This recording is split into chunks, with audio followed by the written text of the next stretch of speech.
So, first thing, what is PyVista? Now, for those of you that can go online and just look at the documentation, actually, I'd recommend doing that.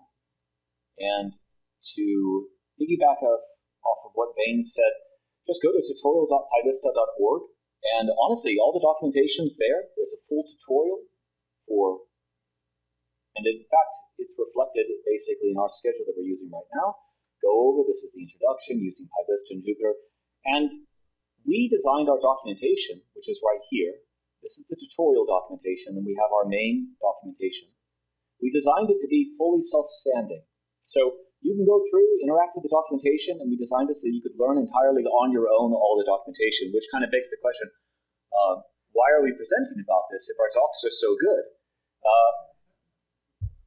For us, so that you guys can talk with us, immediately ask questions, but find out also what's the history behind it. Why did we go the open source route? Why didn't we just keep it closed source? Where is it being used? And adding really a lot of the idiosyncrasies to the topic that normally aren't found in just cold, hard documentation, so just in the HTML. But if you're bored, if what I'm talking about is not that exciting, just look at our examples. And there are just oodles and oodles and oodles of examples. And they're all, if you prefer just normal Python scripts, download that. If you prefer notebooks, download that. But just tons of documentation. I'm going to close that out. Primarily, I would recommend, if you really want the easy way to kind of get into PyVista, just go here to PyVista, or tutorial.pyvista.org. There's a nice little video. You can see what you're kind of in for.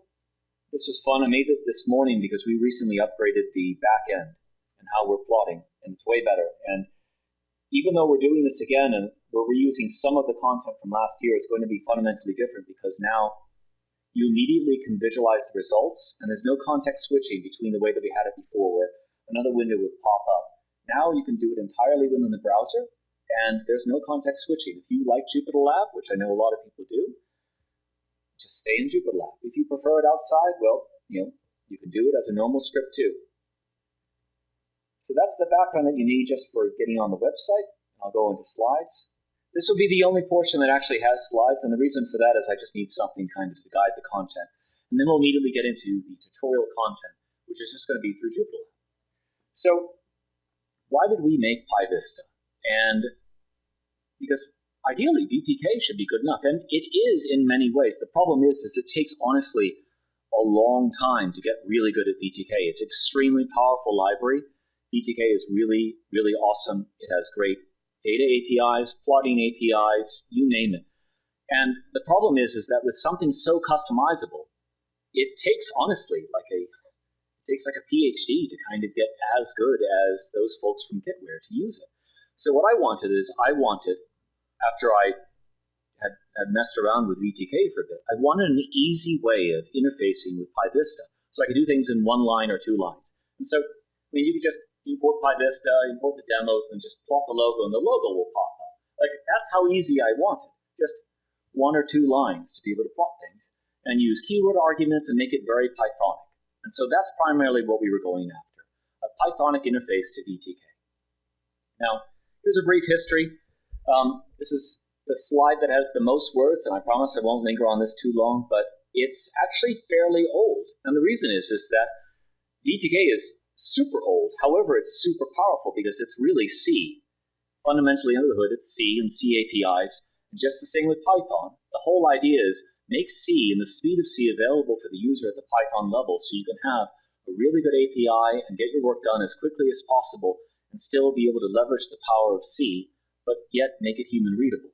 So 2016 was kind of the genesis. It was a sub-library, and I'll show you more for where I'm using that.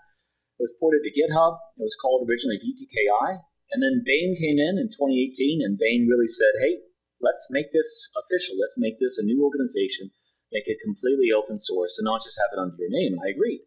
Because if you want to get the power of the community, you need to make it not just under an individual's name, but have it be an open source community. And we have, I believe, 20 to 30 repos there, and at least 10 of the libraries that are being fairly well used. There's a bunch of other mesh libraries there's mesh generation and mesh fixing. There's a bunch of them. And they're continually being added to. So it's really quite powerful. And being able to have the power of the community kind of backing this really made all the difference. And honestly, I have to say, I'm the developer that I am right now because of open source. And genuinely, because there's no one more critical than a stranger who's got a PhD in comp sci. So that really helped out. Now, the origin of the library, and I think this is kind of something special because not a lot of people talk about like the genuine reason why they created libraries, but this is just a Qt app.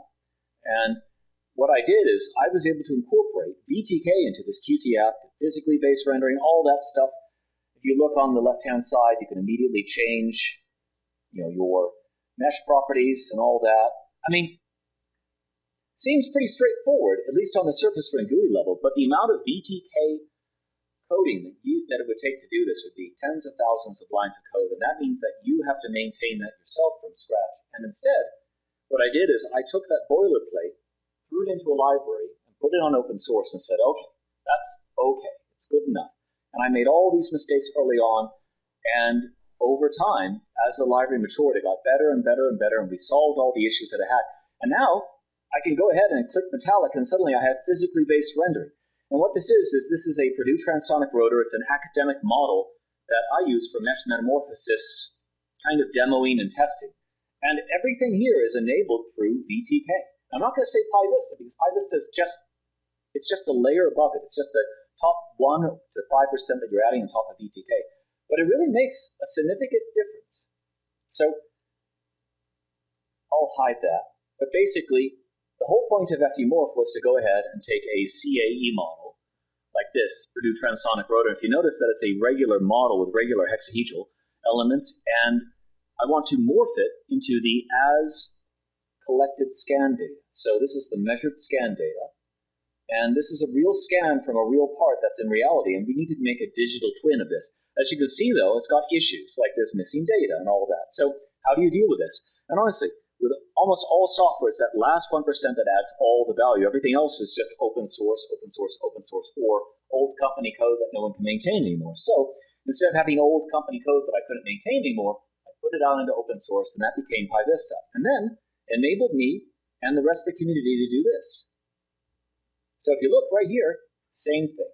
And I'll change the view.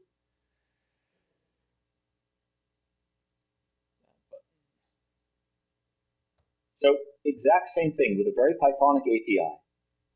Load a mesh, get the mesh properties, and that's really nice. And I remember when Bane added this in, this really made a huge difference because now suddenly you have a great representation of, and this is called within VTK, it's called a data set. Within PyVista, we generally call these things meshes. Sometimes we use data set, but most of the time we use meshes.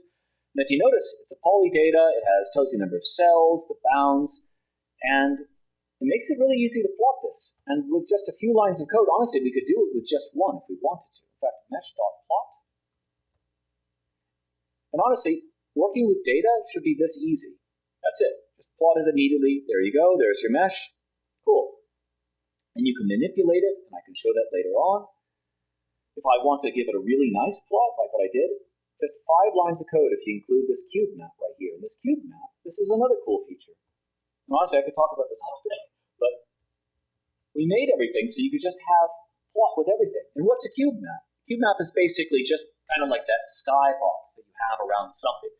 And honestly, it's a huge pain to implement this, like hundreds of lines of code if you're going to do this in VTK. It's extremely powerful and very configurable. But we wanted it so that we could do it in 1 or 2 lines of code. And that's it. And then this is the cube map. Now this is a sphere, but that's just designed so that you can see how it reflects off of a physically based rendering mesh.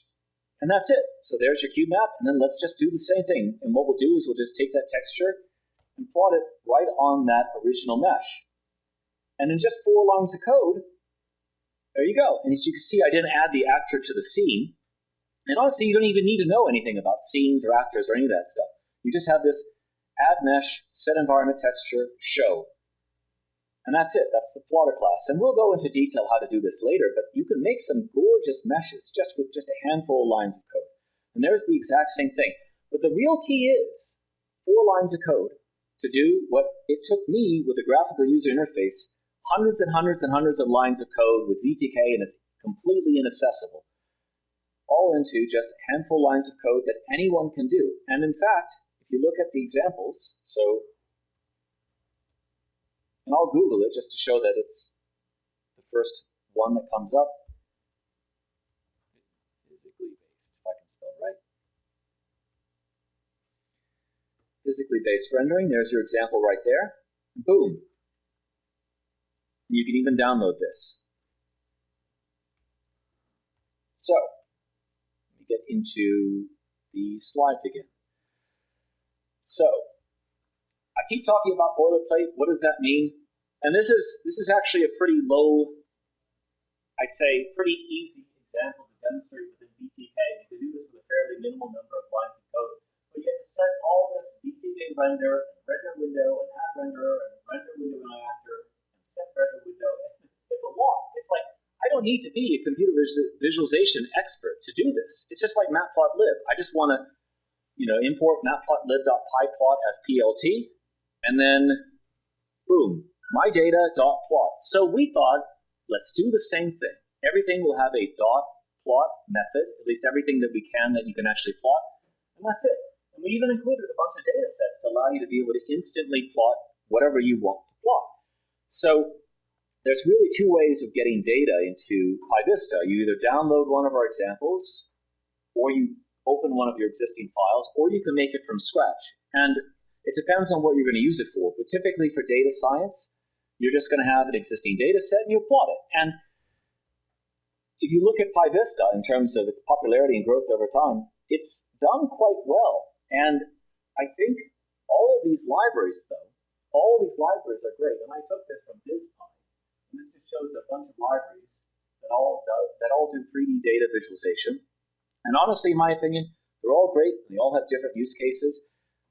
I'd say for PyVista, the reason why you'd want to use it is if you want to do data visualization and post-processing and data manipulation, it does it all. Now, does it do it all perfectly? No, but no library does. But VTK is really powerful, not just because it visualizes.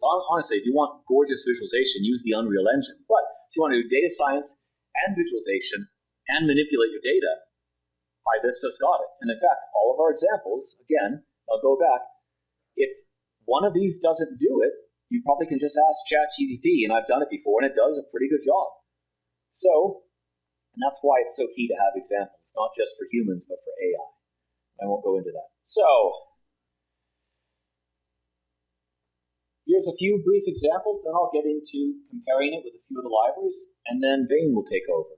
So do you want to do a basic plot? Maybe this will be louder. I'm probably loud enough anyway.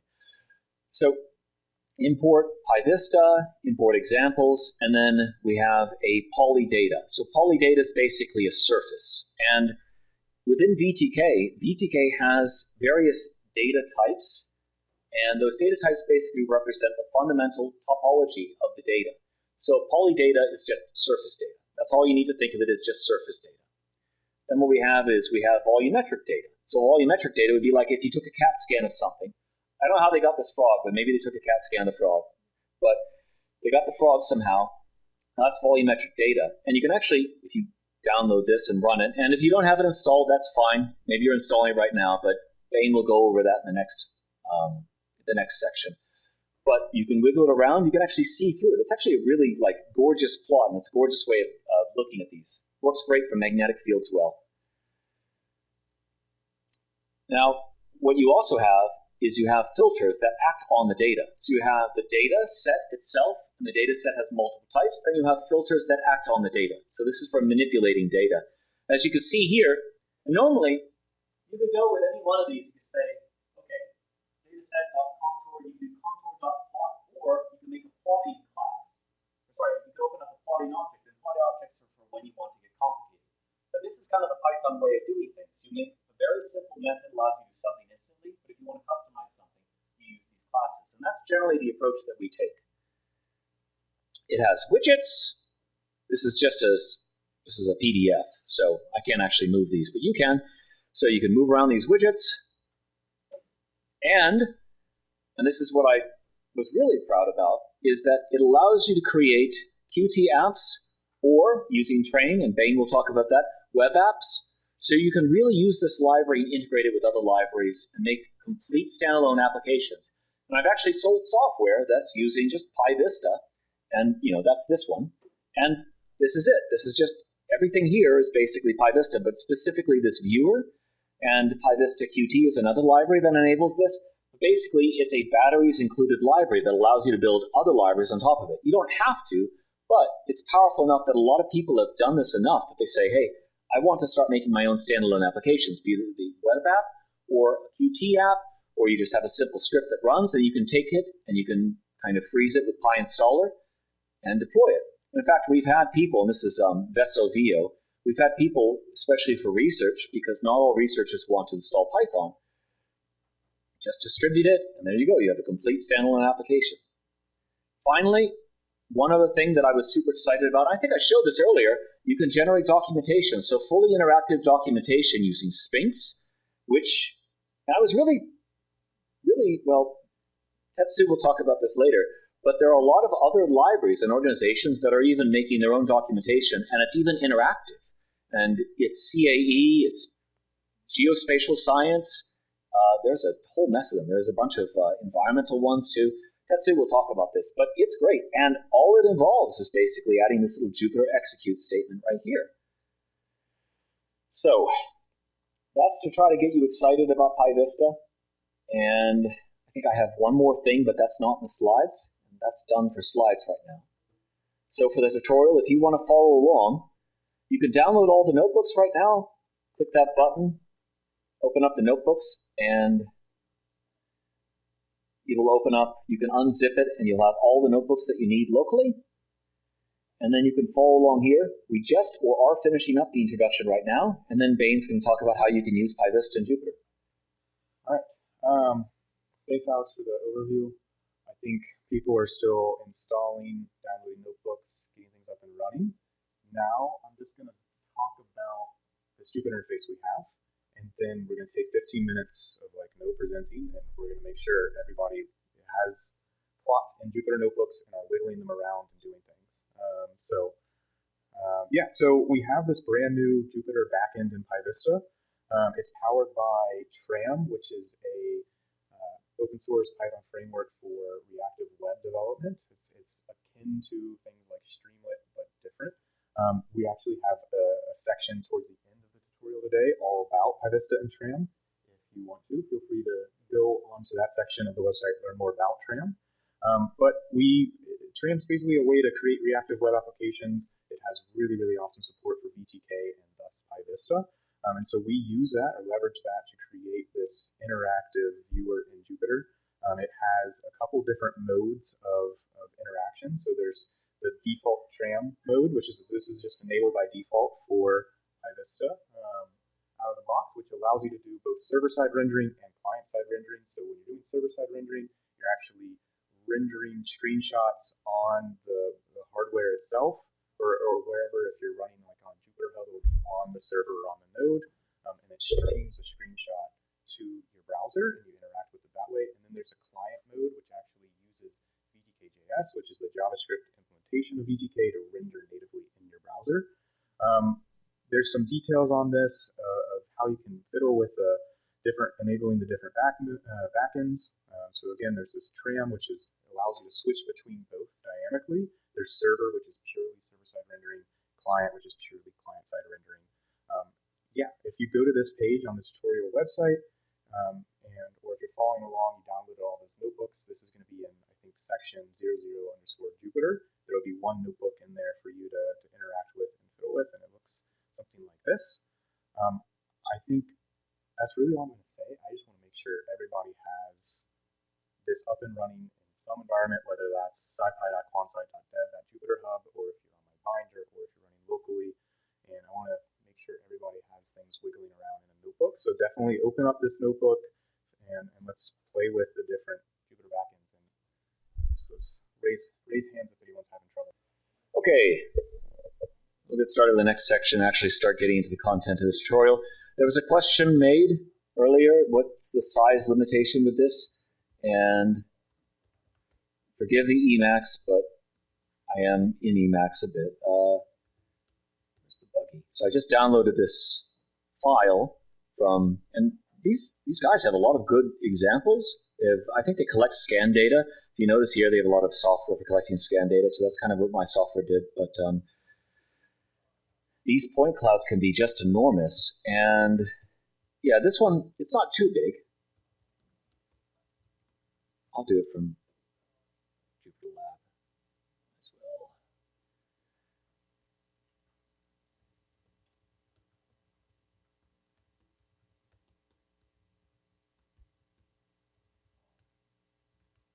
Okay.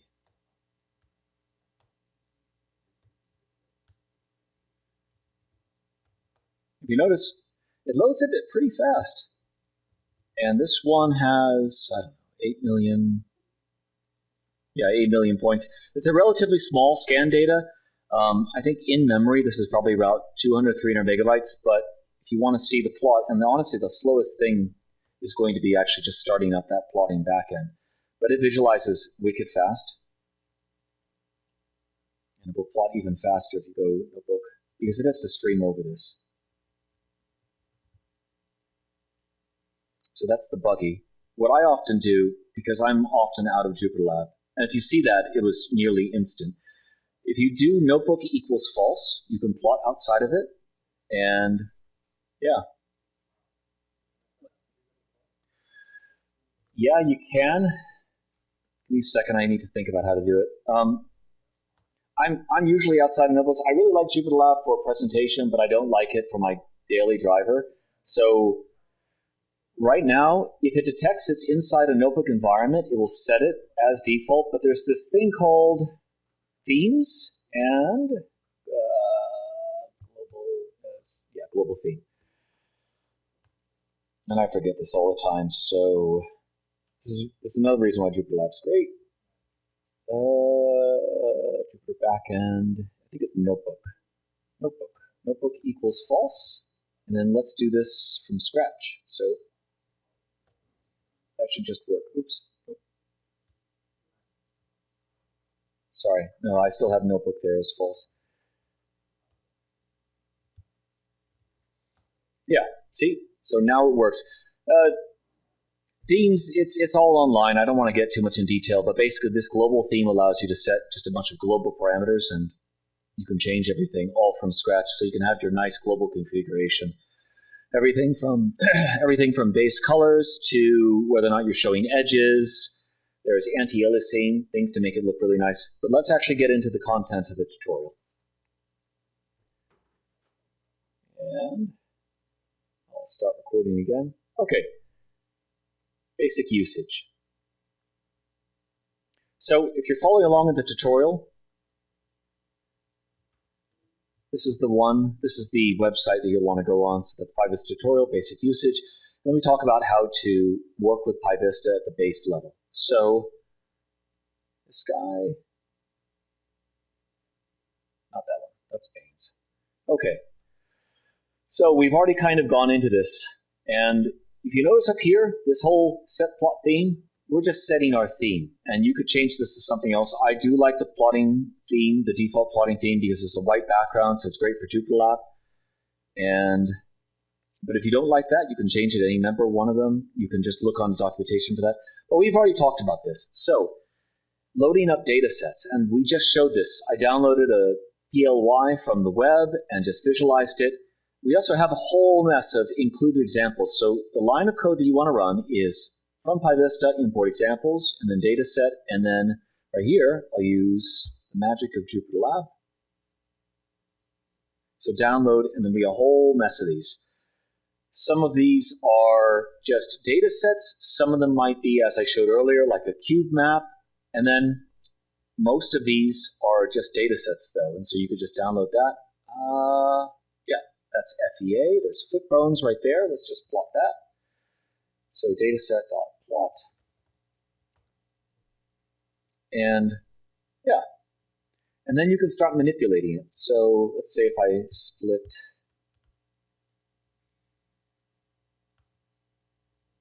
It's split. It might not be.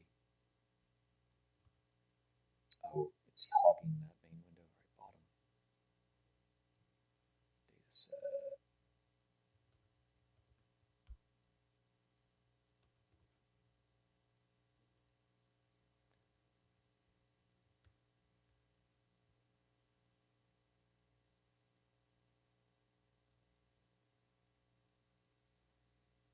clear these guys again.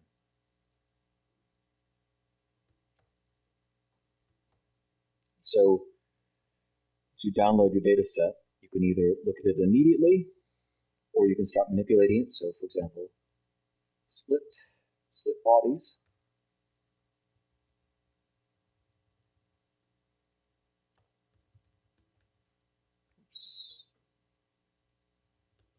And I think it's multicolor. Multicolors should be, yep, true. So that's a nice, easy way to segment your data if it's in individual parts. And this is really where kind of PyVista shines, is that it exposes all these sometimes difficult to use or find VTK filters, all in very, very basic methods that are automatically added to your data sets. So here's, and I talked about this earlier, this is our frog example. I'm going to plot notebook.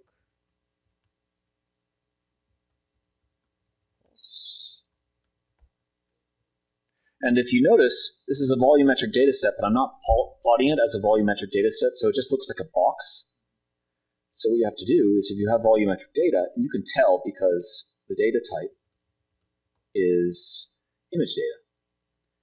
So image data doesn't necessarily have to be volumetric. Sometimes it's just an easy way to organize the data. So you have to physically tell it, you have to specially tell it that's a volume. You want to plot as a volume, and then you have your froggy. So as you can see, and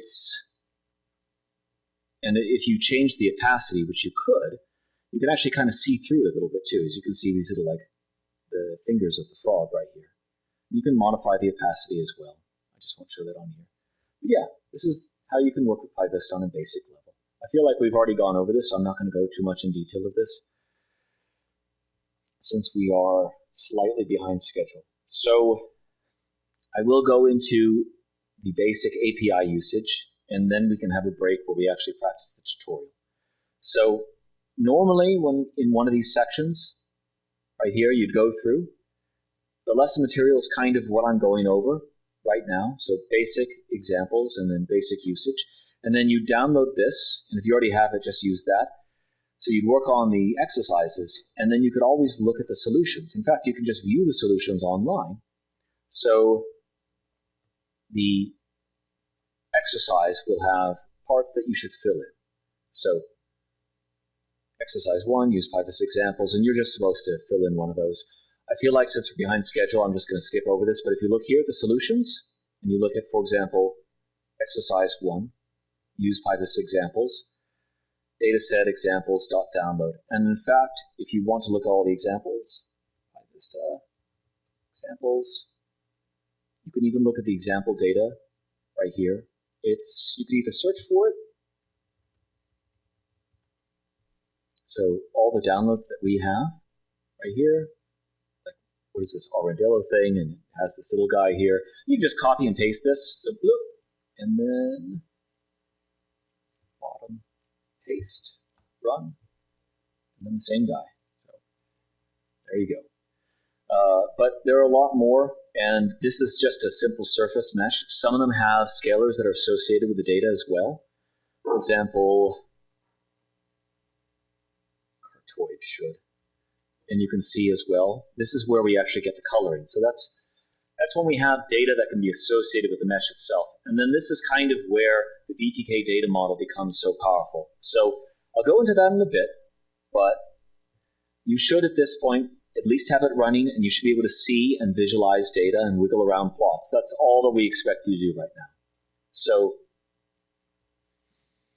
the next section is, what is a mesh? So what's this data set, this mesh that we keep talking about? I can go into detail about how you can start thinking about the data API, and in fairly basic detail, because maybe you just have data, you just want to plot that, but sometimes you want to manipulate your data or change information, or, for example, you want to construct it from scratch. And that's really when if you have, for example, your own custom data and you want to kind of supply it, and you don't just have files that you're reading, which is perfectly fine.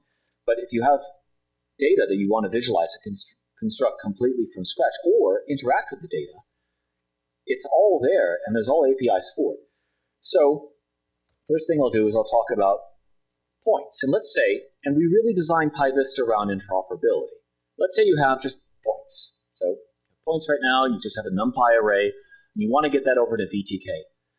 We didn't want to have to make it a huge pain to have to talk between NumPy and VTK. We just said, hey, NumPy is just a C array. Just move that array into VTK, and VTK is just C arrays. So you can just poly data and points, or there's even a PyVista wrap, but I won't go into that. But if you have, and again, poly data is the right data type to use for representing point cloud, you can construct a mesh out of that.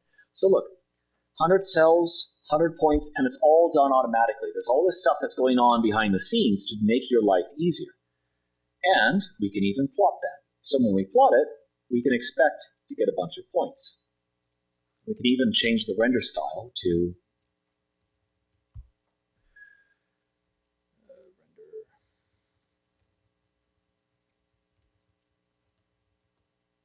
That's nice. You get these small little balls and visualize that.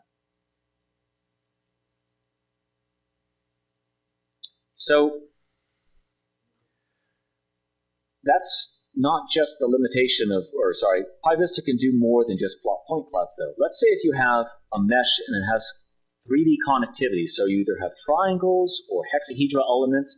So what we have here is we have a different data type. So the first one was polydata. Polydata is either points or surfaces or lines. And then this mesh right here, it's a hex beam. So this is an unstructured grid. I'll just zoom out a bit so these don't get squished together. It's an unstructured grid, and it has, you can see 40 cells and 99 points, and you have these nice bounds. And let's just plot that guy. Now you have connectivity between the points in these cells, and these are all defined as hexahedral cells.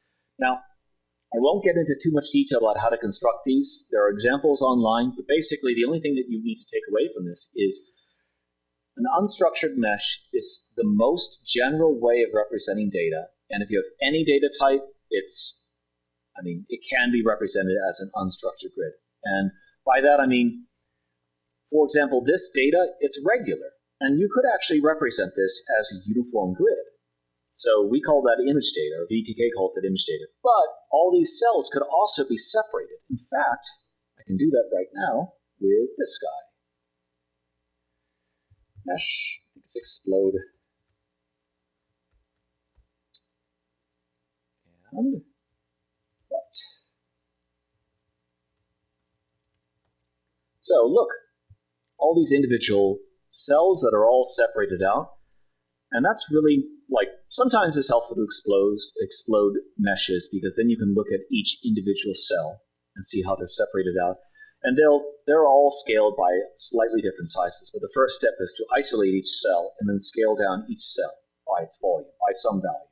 In fact, we could even go and say, and I have to look at the docs for this. And you can always press Control-I and look at this. And in fact, just about every one of our methods contains full examples. So just copy and paste that into your code or look online.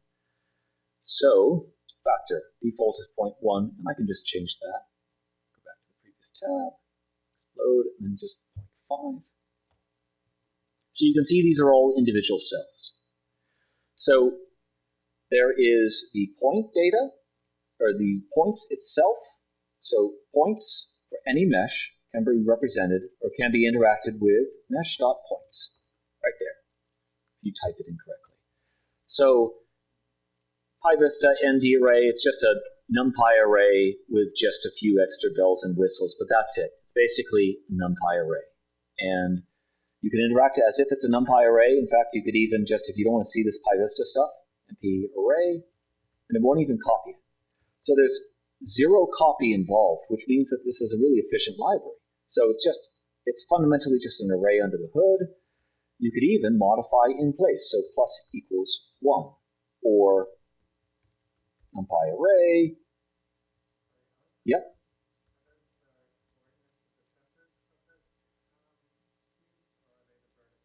The vertices. Yep. The vertices of each point. If you want, you can compute the center of of each cube. And I think it's just center. Yeah, center. Oh no, that's the mesh center. So cell centers. And again, if you can't find something, either Google it or for example, and I think our search right here on PyVista, because it's localized just to PyVista, we might be able to find it better than Google. So cell centers. Extract cell centers. Cool. Takes 2 seconds. Yeah. It says cell. It also does it for space centers as well, but that's it. Basically, anything you want to do, we should have an example for it. If we don't, just raise an issue.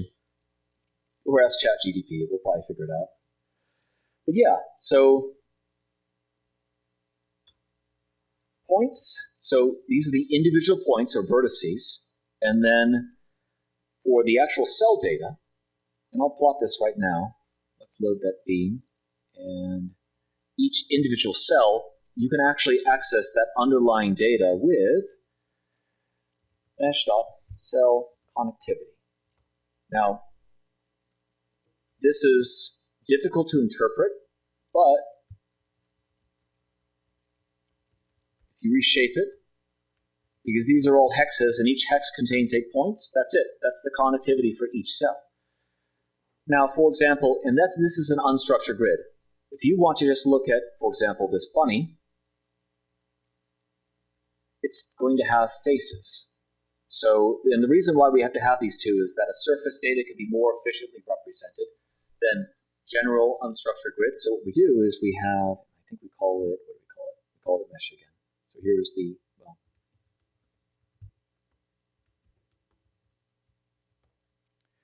and this is kind of where we get into some of the nuts and bolts, but if we just look at the first 4,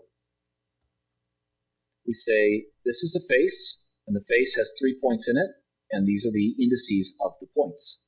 Now, you don't need to know all this to interact with the data. I'm just showing you kind of under the hood right now of how we represent the data. The rest of the time, you're just going to be manipulating it, but this is basically part of the API of how we expose it. So that's how we represent unstructured and structured data. Now, let's see. I'm going to go ahead and reload that original hexahedral beam. So there's the beam right there. Let's say we have that hex beam, and again, I'll just plot it, or I'll just have it of mesh. So it even comes with data, and you might see on the left-hand side, this is the topology and the coordinates of the data right here. So you have the bounds, XYZ bounds, but then you have this thing below, and it's arrays. Now, it's okay just to plot surface data, but usually if you're doing any sort of data science or data visualization, you have data associated with it. That might be something like elevation, if you're doing sort of geospatial science, or maybe you have atmospheric data. It could be like pollution or particles, ppm, I forget what ppm stands for, parts per million, but there's of that, the particulate that's in the atmosphere. You want to plot that as well, and maybe you have it stored as, data. So how do you represent that data? Well, what you do is you supply it to the mesh, and you could really easily supply it to the mesh by just setting it as kind of a key of a dictionary. So we have points, we have faces, but even then, you don't have to mesh with that data. But let's say you have new data. So you have your original mesh, and now you want to add new data with it. So what I'm going to do is something really simple. I'm going to take a range. I'm going to say we have endpoints in this mesh, and I want to add new data. So I'm adding new and unique data to my point data of the mesh. It's actually smart enough, even without that. And it'll automatically figure out, okay, if it's the same as the number of points, I will automatically add that in. And now, we actually added in this point data, and it's relative to the index of the mesh. But let's say if I want to change that to, instead, points, the Z location. So what I'm doing is I'm basically right here, I'm saying for the points, only select, and you're just slicing the data. So this is just, it's like a NumPy array. It is a NumPy array, basically, under the hood. I want just the Z coordinates, and I'm supplying it, and let's just say Z coordinate.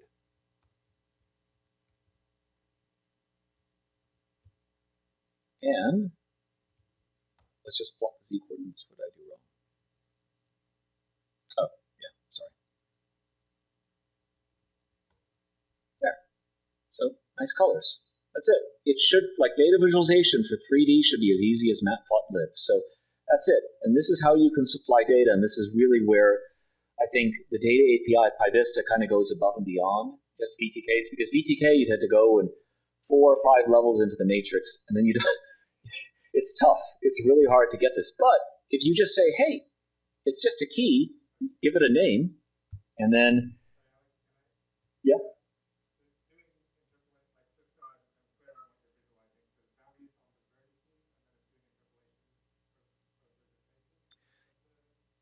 That's correct. In fact, I think I talk about this a little bit. Yeah, right here. We do this. So we have cell data. And if you notice, if you supply the information per cell, it will just plot it per cell. Because not all information that you'll have will be associated per point. It might be per cell.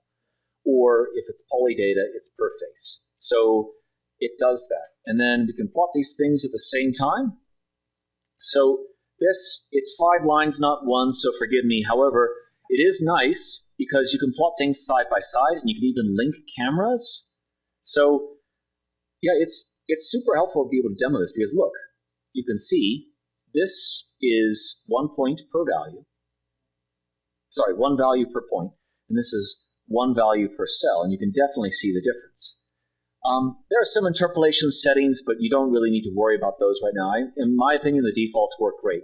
And you can even change, if you're evil, you can even use stuff like that. There you go. And I only did it for 1, so now your eyes can bleed. Okay. There's field data too. I wouldn't worry about that. And again, this is what we just talked about. You assign scalars to a mesh. And that's it. That's just what we did. In fact, here's the most basic way of thinking about. We're even supplying scalars to individual faces. And how did I do that? Oh, yeah. All right. Cool. Yeah, so you can even supply it to individual faces. So you make some really gorgeous. And right here, I didn't link the cameras. Okay, so that's enough to confuse you guys. But always the proof is in the pudding. If you want, and you should at least try it out, go to the what is a mesh and go right down here to do it yourself. There's 4. I will be impressed if you can get through half of one of these actually I'll give you 15 minutes. But get your hands dirty, play around with one of these. Honestly, for most of these, we basically hold your hand, and then there's like exercise, and then we have this little dotted or triple dot or ellipsis right here. That's when you actually start to apply it. And if you want to cheat, which I'd recommend, you can immediately look at the solutions. So what I did create a uniform grid, look here, click on it, and then just say, all right, PV, image data, you will likely, where is it? And then there. So, but try to do it on yourself or on your own first, and you can just look at our docs, add us, or ask us. But yeah, the solutions are all there. So yeah, give you guys 15 minutes to play around with it, and then we can move on to the next section.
So we have the plotting API. Here, let me just show the docs real quick.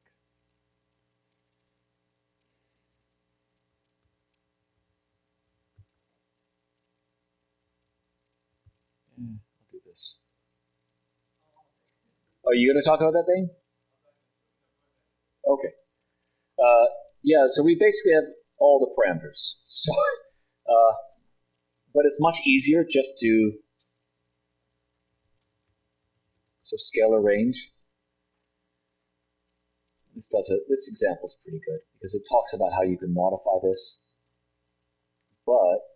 And I will use this example actually because I like the Mount St. Helens data set.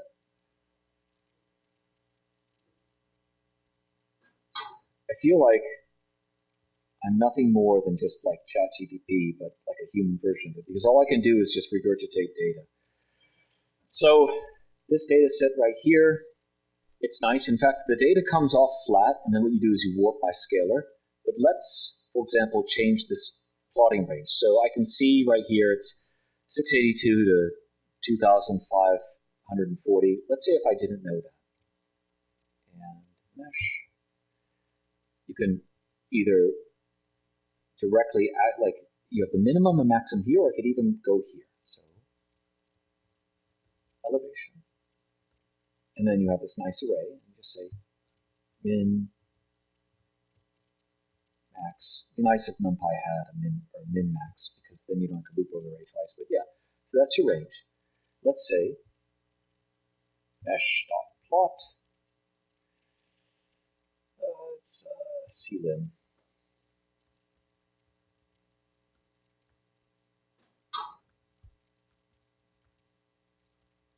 We'll just use the default range. So as you can see, 900 to 2,000. And we can squash the colors a bit more even. So let's just go 1,500. And then change it to CMap. I think it's Earth. It's probably not Earth. I'm going to just cheat. I'm going to go CMap. What do we have for CMaps here? Ideally, it should. A bunch of CMaps. Did we talk about the color maps? All right, they're just all Matplotlib maps, and they have better docs. For color maps, at least.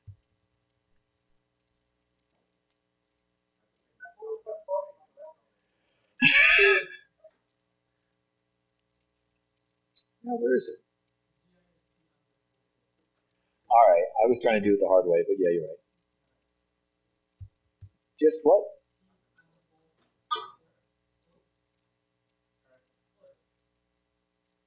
Oh, Earth. There. Yeah, but you can see I squashed the colors. Like, it's very limited. The color range is limited here. If you just go with the default range, looks better.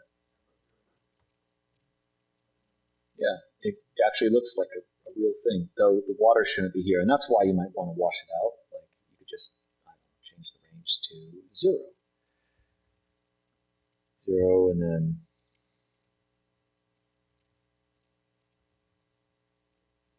there. So now, and it's because, it's above water level. Yeah, it's really great for geospatial science. That's Bane's background. Mine is really for CAE.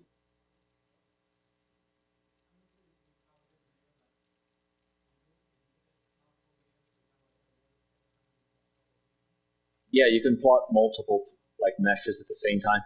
So this dot plot method, that's really good for plotting it with a single data set. But if you want to, for example, have multiple data sets, you would go ahead and you'd use your PL equals plotter. Oops, PV. We have a convention of just like NumPy. So NumPy is NP, PyVista as PV, just easier to type. Developers are lazy. So PL, add mesh, and you can add, mesh A, and then a whole bunch of meshes later on. Yeah. I like the plotting API. This section? All right, yeah, I won't steal any more from Bane. Sorry, Bane.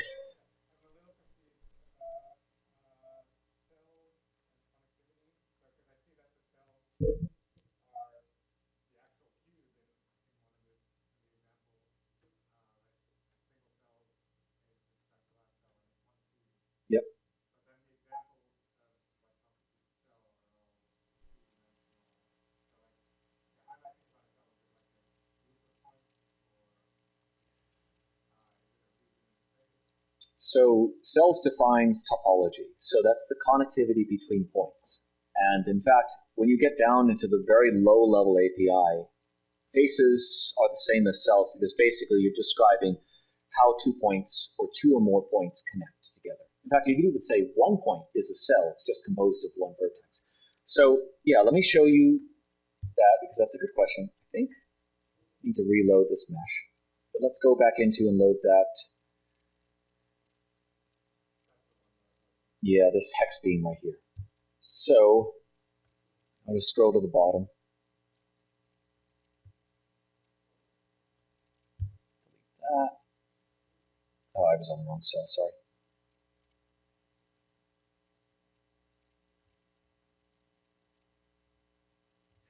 Okay, so let's load this guy again from scratch. This is just an unstructured grid. I will pull apart 2 cells. So mesh, extract cells. What I will do is I will just do 0, 1. So the first 2 cells, and plot that. See what that looks like. Okay, so they just happen to be next to each other. I'll do 10. Okay, cool. So we have 2 cells, and I won't confuse you because there's 2 APIs to access cells, but let's just look at, we'll use the connectivity. So mesh.cell connectivity, and oops, extracted. So we'll just say eMesh. So extracted mesh. I will remove the plot statement. So what do we have right now? I really like being able to immediately represent it because then you have a bird's eye view of what's going on here. Ignore this stuff on the right. That's any data that's associated with the original mesh. And we have the information. So we have 2 cells, 16 points. If I did, however, 0 and 1, guess what? Now it's 12 points. Why? You can share points between cells. In fact, you could have just points, hence point cloud. And each cell is basically one of those points. And when you plot it, it's just those points. Or if you want to describe connectivity between those points, you get an infinite number of cells. You don't want to do that, but you have an infinite number of cells just describing relationships between those points. You could even do something like this. Extract surface.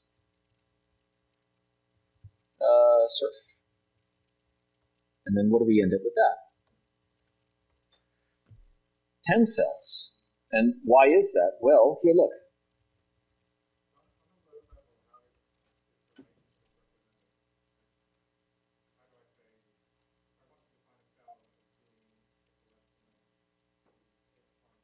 Yep, here.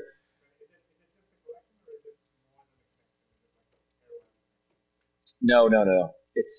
And I will show this right here in our documentation because it's easier to explain our docs.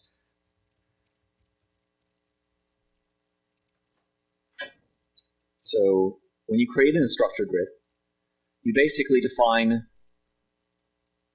yes, this. So, yes, groups of points. So we have cells here, and this is 2 cells. And the way that you do this right here, there's really 2 ways to do it, and that's why I don't want to confuse people with the API. But what you do is you say, okay, this first cell has 8 points in it, and the points of this cell is 1 or 0 through 7. And then I have now another cell composed of 8 points, 8 through 15. Honestly, unstructured grids is probably the hardest thing that you can do with just creating this from scratch, but it's very powerful. When we say you need to define the cell types, and then what we did here is to kind of demonstrate that we just have these 2 separate portions of cells, and honestly I could have combined it, and I do, as one array of points down here. But what I did in this original portion, just to show that they're 2 separate groups, I just made these 2 separate arrays. But really you could just say this is 1 point array. And then you have these 2 separate cells right here. That's it.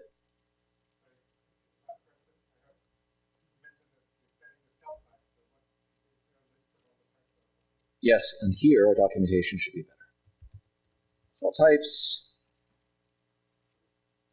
Yep, and in fact, we have a nice example that even shows Is it linear cells? Yeah, it is. So we even took plot all the different cell types. And look, probably could make these a little bit bigger, but you can see 4, 5, 3. So it basically shows the order of the points for this individual cell, and this is just a wedge. In fact, you can see, and we have a bunch of example cells too. So if you just say example cells.wedge, and then it just has a wedge right there, and you can make that all from scratch. Bane, I promise. Oh, no, I've got a minute left. Sorry, Bane. And you can see right here, so if you go grid.cells, this is another way of representing, and again, there's two APIs. Unstructured grids it's a pain to wrap your head around, but it's super valuable. In fact, for CAE, that's what you want. Usually for geospatial, you have a different data representation. And then you can plot and see all of them in a nice, pretty chart down here. So these are all the different, not all, but most of the different cell types. So you have vertex and lines and pixels and all that. So it's great. It does the whole thing. And really, this is all just provided by VTK. We're just providing a slightly easier API for interacting with this. Okay. Yeah. Quadratic, yes. In fact, yep, here. There is...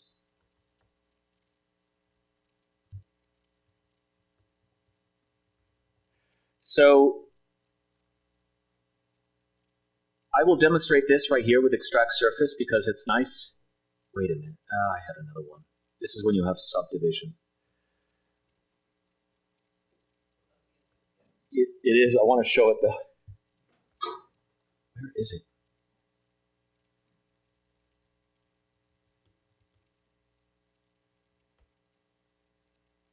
Extract surface. Yeah, right here.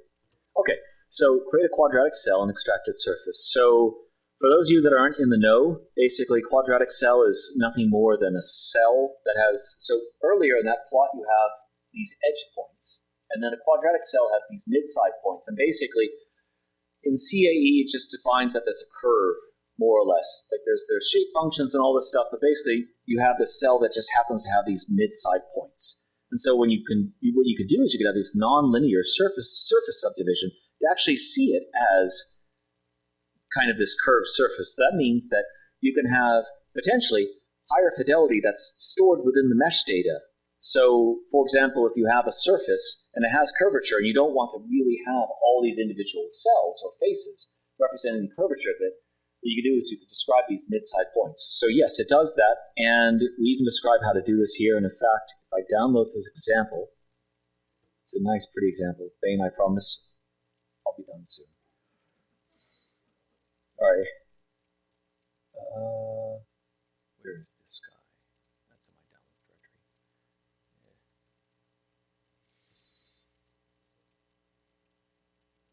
So, yeah, I'll just run this whole thing.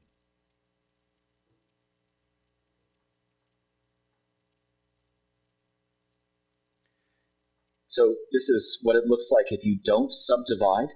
It automatically just breaks apart the edges, as you can see here. And if you subdivide it, you can see that you have this nice curvature. There is a special feature as well that Bane will immediately get into, so I won't show it too much, but then you can do smooth shading equals true, split, sharp edges equals true. I just want this full screen. Yeah. So, and you can change how much, like where it splits those sharp edges to, but now you have this nice pretty mesh, and I just want to show off, so, oh well, PBR is true. And if you don't do, like describe the background, it's going to look super black, but I still want to just show it. Like, see, you get this nice shiny mesh. This is physically based rendering. Bane added this, and it's freaking awesome. All right, Bane, all yours. Sorry. As you can tell, I'm excited about it. Section, all about plotting options and making animations and all the different cool ways you can display your data. So this is under PyVista tutorial. If you look at the plotting options and animations section, if you are following along with the downloaded Jupyter notebooks, this is directory 03_figures. And then here, I'm just going to start with these ABCD notebooks at the top level of that directory. I'm just going to walk through them. And of course, feel free to do anything you like. Go mess around with those other exercises and solutions or bonus material and fiddle with all these notebooks. But I'm going to walk through the plotting API and how you can do things like change the color map, change color limits, and smooth shading, and cool things like that. So I might blow through it since we did go over a bit of that. But let's start with, so I think the previous sections we talked about what are these things we call meshes in PyVista, which hopefully you have a broad, high-level understanding of. Like a mesh is just a way of representing your points and the connectivity between those points. You can apply some sort of scalar or vector array to either the points or the cells, and you have a way of representing your 3D data. Now we want to display those data, do 3D rendering. Let's talk about some cool ways to do that with PyVista. So here I'm going to start with this example with, and I'm going to zoom in. Hopefully you're following along, so like seeing this isn't too big of an issue. We have this image data mesh object from this wavelet data source in PyVista. So this is just sort of some sample data that creates a regular grid of volume of data. And we want to display that. So I think at this point you've seen the PyVista or the mesh.plot API quite a few times, where you basically have your mesh object, you just call .plot, that displays it. A standard representation of this volumetric data basically just looks like the outer surface of it gets rendered, and you can see the outer surface values. You may have seen the volume equals true option, where it does actual volume rendering. You can see into the volume, see the data that's inside. But I want to talk about a different sort of the flagship version of PyVista's plotting API, which is this PyVista.plotter object that you interact with. And it has, so this sort of represents the bigger scene that you're creating, so you can add as much data as you want to one scene. And we do that through this add mesh method on the plotter. And if you go to PyVista's documentation and look for add mesh, it's this behemoth of a method, this sort of one API to rule them all for displaying a given mesh object with all kinds of different options. So I think we've seen the CMap argument, where that's any Matplotlib supported color map. You can do things like CLim, or we can specify, we can turn edge visibility on. So if you want to delineate cell edges and say you want to make them black or blue or red or whatever, you can do that. And so there's tons and tons of options. It's fairly well documented. So definitely, if you're curious about what other options exist, check out the add_mesh method on the plotter API in PyVista's documentation. And of course, you can always, if you're in Jupyter, do shift tab, right? I gotta run it first, and then you can see all the different options and the documentation there. So this is sort of the standard syntax, or I guess syntax is the right word, for how to do, to create scenes in PyVista and add data to your scene. So you instantiate your plotter, you say add mesh for all the different mesh objects you want to add, you configure how they want to be displayed. So here I'm just going to say CMap equals our favorite color map, jet, and that's that. Which I do here as well. So we can specify things like the color map. We can then specify, maybe I want to show the edges, actually delineate different edges, delineate all the different cells in my data set. And we can also do things like mess with the opacity. So maybe I have a different data set here where I want to apply a linear opacity map along with my terrain, or let's switch to just Earth. And that allows us to, we can create, so this linear mapping basically just says, hey, from the min to the max, let's just create a linear ramp of the opacity values. We can also do things like a sigmoid. There's different options. I think these are documented in the API. So sigmoid is just a nice sharp S-curve of opacity. Say, hey, lower values make those super transparent, higher values make those quite opaque. And it's a nice, easy way to apply a opacity mapping, or you can just make this a single value and say, hey, I want that entire surface to have a value or an opacity of 0.5. And here is an example, because I think a question came up earlier about how, like, maybe we want to add all kinds of different data to the scene and have different layers. This is a quick example of creating different mesh objects and adding them to the scene. So here I just have this nice for loop that goes through and creates these different photonic solid objects. We list out the different ones we want to make. And we just, in a for loop, say, hey, plotter add mesh, add those things to my scene, and then we get all the different different solids in our scene, all displayed simultaneously. Now, I think you've seen some figures in PyVista or in some of our tutorials so far where we have multiple things compared side by side. This can be really useful if you want to look at data that either have different bounds or maybe the same bounds, and you want to just have them side by side, be able to look at one version of the rendering of a data set. So this is a super simple example. We just say, hey, let's split the plotter into shape 1 by 2, so that's 1 row, 2 columns, and then we use the subplot API to specify which subplot component we're actually adding data to. So in 0, 0, I want to make a sphere, and in 0, 1, add the cube, and then we just say show, and that creates our scene. One of the nice things to do is often you might want to look at one data set in many different ways. So maybe you have a volume of data you want to render maybe the outer surface of it, or maybe you want to do volume rendering so you can see into it, and then maybe you want to apply a filter to do something like contouring and view those things side by side simultaneously. And so I think that is what we do here.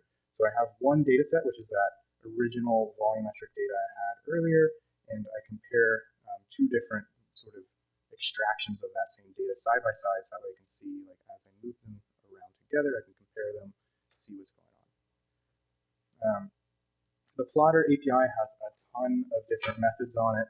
I want to just outline a couple that are really common that people like to use, specifically for doing things like showing the axes, which is this little widget here in the bottom, just to give you some scene orientation. That is done through this show axes method, and you can configure how that's added, or sort of you can configure, like, does it say UVW or does it say XYZ? There's all sorts of different parameters, and I think it's add axis, is that right? And that actually will show the documentation for the method. So we can specify which color. If I want to say X label, right now it's just X, but let's make it U. And then we can see down there, it's super tiny, but hopefully you can see it says UYZ, and we can change that to be UVW or whatever sorts of coordinate reference system you want to use. And then, of course, the next step above that that's really common is adding some bounds just to see the spatial extent of your data, and that's done through the show bounds or add bounds method. It is show bounds. Cool. So that's sort of the high level of, like, there's this PyVista.plotter API that controls the whole scene. You add data to the scene with add mesh, and then you can do more things like enable the axis widget or enable picking or do all kinds of things. Sure.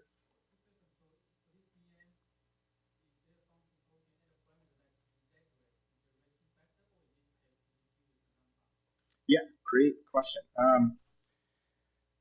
There is a way to add exaggeration along any dimension in the scene. This has historically been a clunky part of the API. So I want to just make a quick example where we do this. And I want to use a better data set, perhaps. We'll just start here. And it's the set scale API. And in here, we can set the X scale, Y scale, Z scale. I'm just going to do Z scale to add some vertical exaggeration. And perhaps I want to make it 2 times as big. So here you can see now the vertical dimension is exaggerated. The original data set looks something like that, or we can really blow it up and make it 6 and add the exaggeration that way. Sometimes adding a scale along a dimension might break some of the rendering techniques for lighting or some other things, so it can have some inconsistencies, but generally that's how you do it. The other safe way to do it that we do recommend in a lot of other examples is, so here I have my mesh object, and let's just create a quick copy of it, and we'll call this one exag or exaggerated. And what we want to do is just say, hey, dot points, and we can update my Z component times equals 2, and then we can say exag.plot. So here, just the -1 is the Z component, it's the last component, where we could say 2, and that needs to be points, and we'll do that, and that updates the actual coordinates of the mesh in place to do the exaggeration. And oftentimes that can have a bit better rendering performance, but sometimes you don't want to modify your entire data set.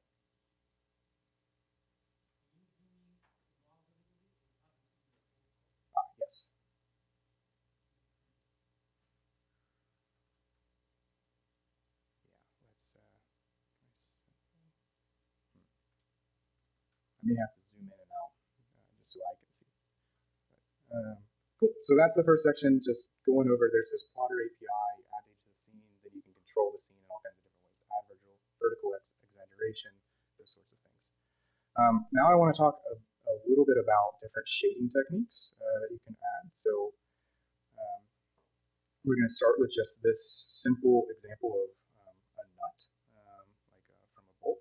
And we can look at this right now and we see some internal artifacts, like on that curvy surface on the inside, where you can see all the different triangles that make up that curvilinear surface. Maybe we don't want to show that when rendering, and so we can enable an option called smooth shading when we do plot. This is also exposed in the add_mesh method. And when we do that, now when we look inside that interior curvilinear surface, it's now smoothed out. You don't see the artifacts of the actual connectivity between the cells there.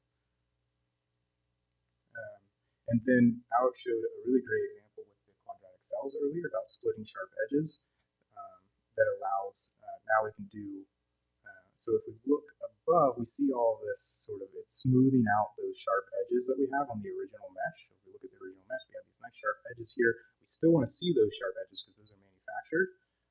But here, when we enable just smooth shading by itself, it smooths those over too much. And so what we can do is split the sharp edges given some angle, and we can specify that angle to then just make sure when we do the smooth shading, like the interior surface here is nice and smooth. We don't see the artifacts of those of the sort of triangles that make up that surface, but then these manufactured like real edges on the mesh we actually still see as nice sharp edges.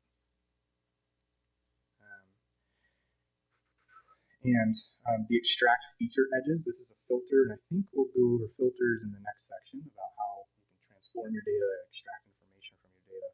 But this extract feature edges is basically what we use to delineate sharp edges and how you can sort of show off different where those are in the mesh and make sure you're not smoothing over them. And then Alex also had a great example earlier with the physically based rendering. This is what PBR stands for in our add mesh API. PBR equals not the beer, but the physically based rendering. You can specify your different metallic and roughness parameters. Again, we have some great examples in the documentation that walk you through different physically based rendering scenarios and how to use the metallic and roughness and ambient lighting parameters to really get the physicality that you want. So now I want to talk a little bit about applying textures to meshes. So once you have your data object in the scene and you have maybe some sort of image you want to overlay on top of that mesh, I'm going to give a really common example for sort of the geospatial domain, where you might have a digital elevation model and then some aerial imagery that doesn't necessarily align perfectly with the digital elevation model. It might be super high resolution imagery on a very coarse elevation model, or the inverse. And so this is a way of draping imagery on top of a mesh. And we have some other more basic examples, but this one is a cool example that shows sort of a real world scenario. So in here first, I'm going to start with just loading this topography surface. So this is an unstructured grid. It's basically, you can think of it as a digital elevation model. And then I'm going to download this TIFF image here. And we want to take this TIFF, which is like aerial imagery, and we want to overlay it on top of our 3D surface. So I want to look at this topo.plot real quick and just see what we're dealing with.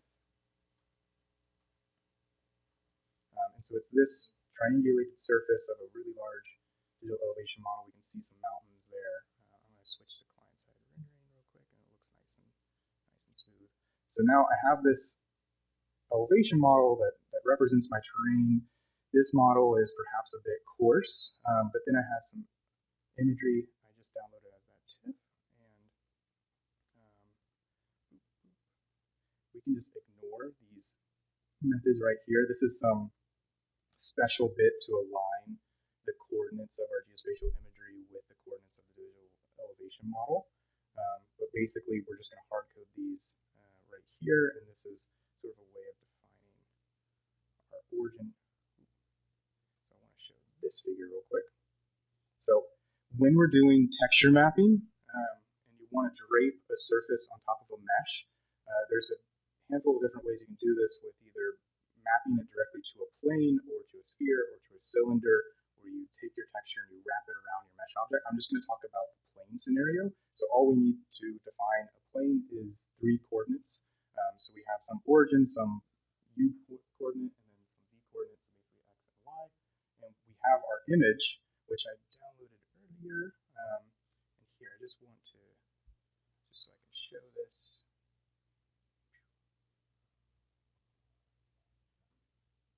So this is my image, and if we look at this, this is just like a flat course.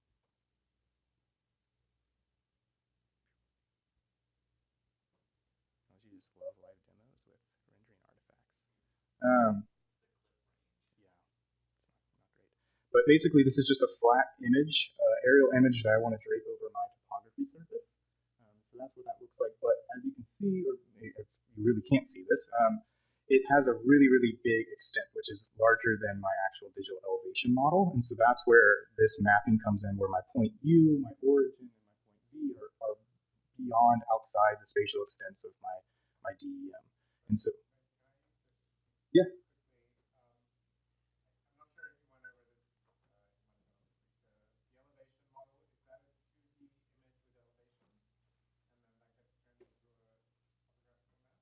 Yeah.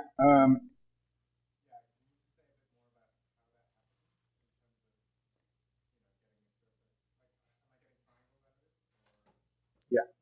So in this example, that 3D surface is pre-generated for this example, but we've shown this Mount St. Helens data set a couple of times, and I'll walk through this.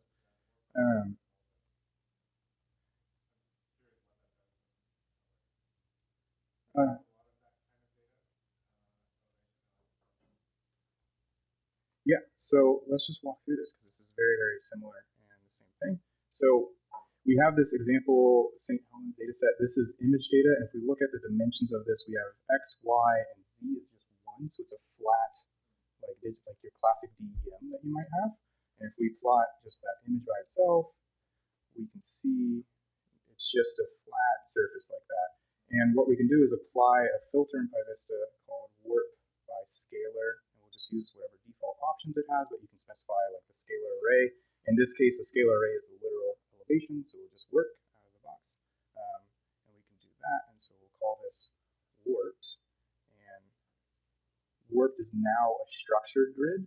So in this scenario where it's taking image data, where it's basically just pixel values, it's then warping every point in that flat grid by the elevation vector. So it's still like pixels type cells, where it's still like a quad, but then warping them so they're no longer like flat. And so I'll just plot this real quick. And so real quick, so that it's not triangulated in this example. These are actually quad cells, so it's still sort of pixel-like. And if I show edges, and we zoom in, you can still see the square or rectangular structure there. So that's how you would generate this DEM, like in this example that I'm running through. So maybe you have that same data set, or you generated this, now you have this 3D surface, but then you have some aerial imagery that doesn't necessarily have the same resolution as that, or maybe it's super, super high resolution. It's a lot more performant to drape that imagery as a texture on top of the surface. And so that's where this really comes into play as a useful feature. So I take this really high resolution image, and it's struggling because it's a big image and the clipping planes are not happy. So that visualization doesn't look great. And now I preset the camera locate. Oh gosh.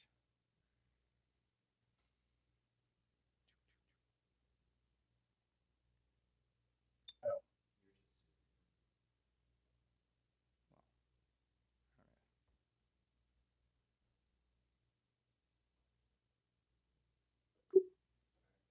There's my 3D model with that imagery overlaying on top of it. And if we zoom in, we can kind of see some of the structure on top of the triangulated surface. Or in this case, it's a triangulated surface, but yeah. Cool. So the final sort of exercise in this section I want to go over is how to create animations. So basically, if you have some sort of time varying data set or something like that, how we can create GIFs or MP4 movies. So here, I'm just going to define a simple structured grid, which is going to be a wavy surface. And this example basically all just runs in one go. And we're going to produce a GIF, and then I'll walk through what the actual code looks like. So it's still running. And it's just finished. So here's my, so I saved this wave.gif file. Let's just take a look what this looks like. It's a nice wavy GIF. So what's happening through time here is we're updating both the point coordinates of the mesh through time and the scalar field. And so that's how you can see the colors actually move inwards and the surface actually wiggles. So there's two types of animation happening here on the mesh object. So we start with our structured grid, which is just defined by a mesh grid in NumPy. And then we add it to our plotter. We say, hey, plotter.addMesh. To add it all in there, we're going to, on the plotter, open up a GIF, which is this wave GIF file. And then we're going to have a for loop, which basically goes through and updates all the things we want to update in the scene right out of frame. And then it goes through all the time steps, and then we close it out. So yeah, I don't want to get too bogged down in the code with this one. There's a couple other great examples in the documentation for PyVista, which walk through not only how to do this for GIFs, but also for MP4s, where we can do things like in this, the animation isn't saved, but yeah, or we can rotate things around in the scene so we can move the camera position through time if you don't actually want to update your data values. There's quite a handful of examples. So I want to open it up for questions and then sort of have some time for us all to go through the different exercises that are in this section and make sure everyone's had a chance to fiddle around with the plotting API.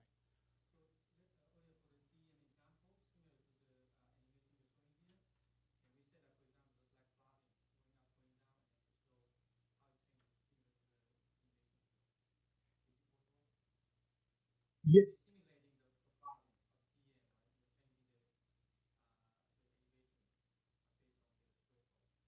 Yeah, so we could take this same example here. Let's just try this. I'm going to create a new notebook in here. Let's take the St. Helens data set that we were dealing with. And let's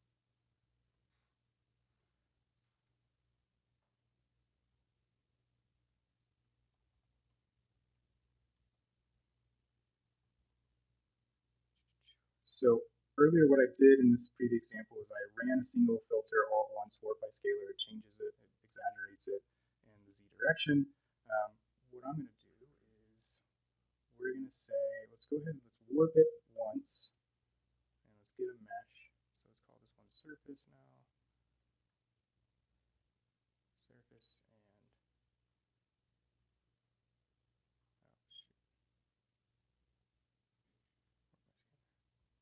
and so we're going to start off looking something like that. Now let's add this to the scene.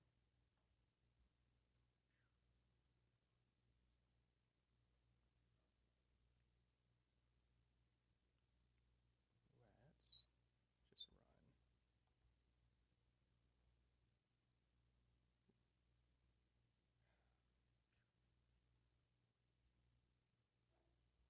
And I'm going to hide that edge visibility. So there's that. So in our for loop now, this is sort of the same example I just showed with the GIF. We're just going to go through and we're going to change this and maybe for I in range 20. What we're going to do is now I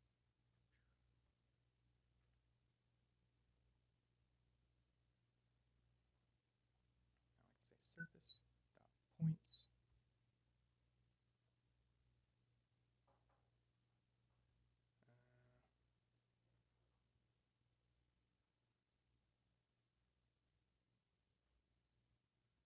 Let's see if this looks good. I'm not Sure. What I'm going to do here is I'm editing the points of that surface, and basically I'm just going to exaggerate the z dimension through time.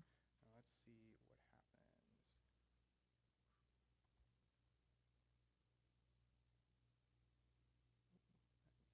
Surface. That doesn't actually matter.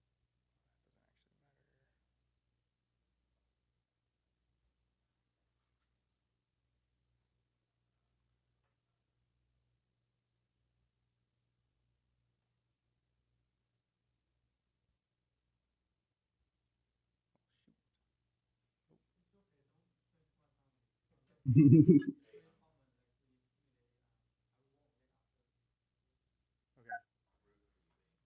Root for me.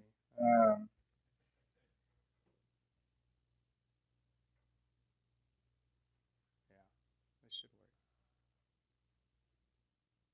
Shucks. I'm struggling.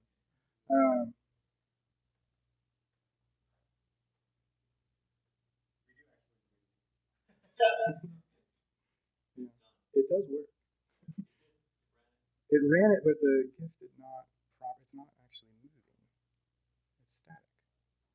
That's where I'm like, I'm missing something very, very obvious.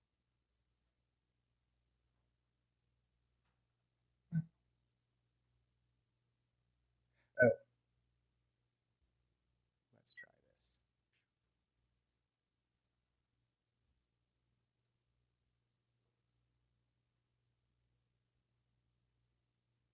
Shucks. I will, when I am not in front of everybody, I'll make an example, and I will share that in the Slack, and it will be really cool. I promise. Cool. So that's all the exercise material I have for this section, and there's other exercises you can walk through. But yeah,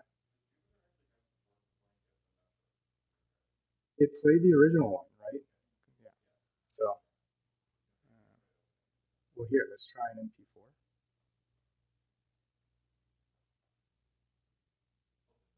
Oh yeah. But you have a question, or I saw a hand.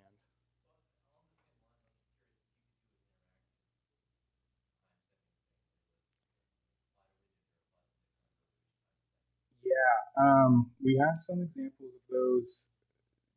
So what you get into there is you have to manage some different event loops.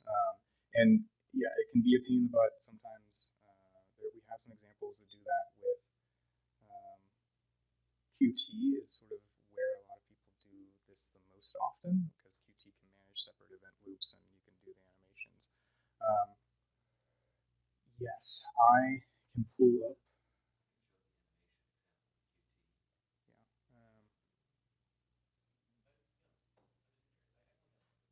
Yeah. Yeah, I don't have an example offhand that I can show you really quickly that does that, but yes, it is possible, and it just kind of comes down to managing different event loops and yeah, and that's Pairview is excellent for that.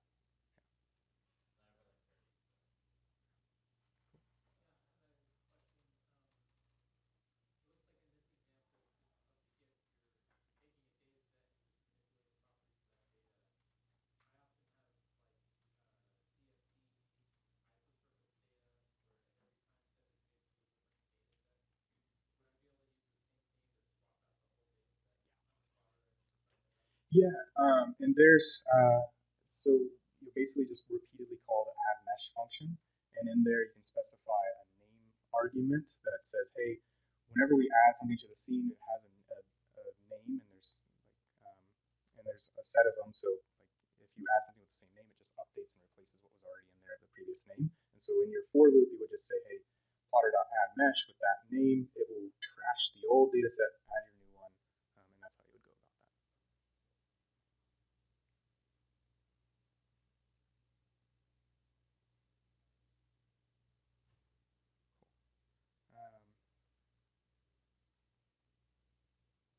So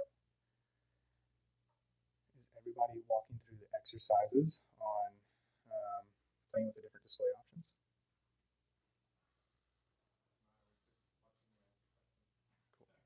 Cool. But yeah, please keep asking questions as they come up.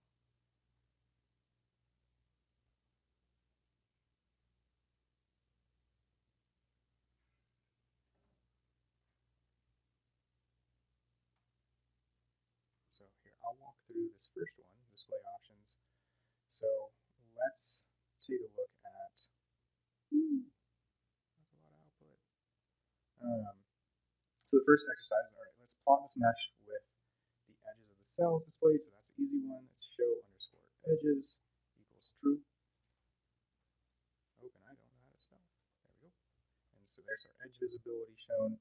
The next one is, okay, so colored edges that show the surface is a solid color. So we'll say color equals, let's use tan. And then we also want to color the edges. So let's say show underscore edges equals true. And then we'll say edge color to specify the color of the edges equals blue.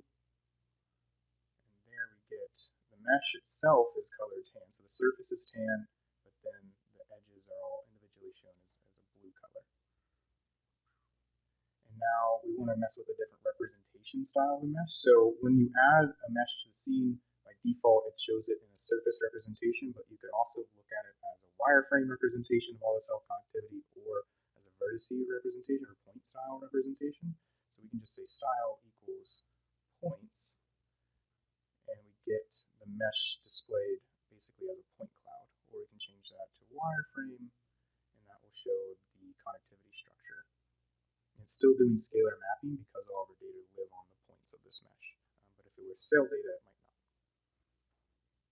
The next one, we can, so maybe we do style equals points. We want to display how big the points are. So we say style points, and then we'll say point underscore size equals 10 to really blow that up.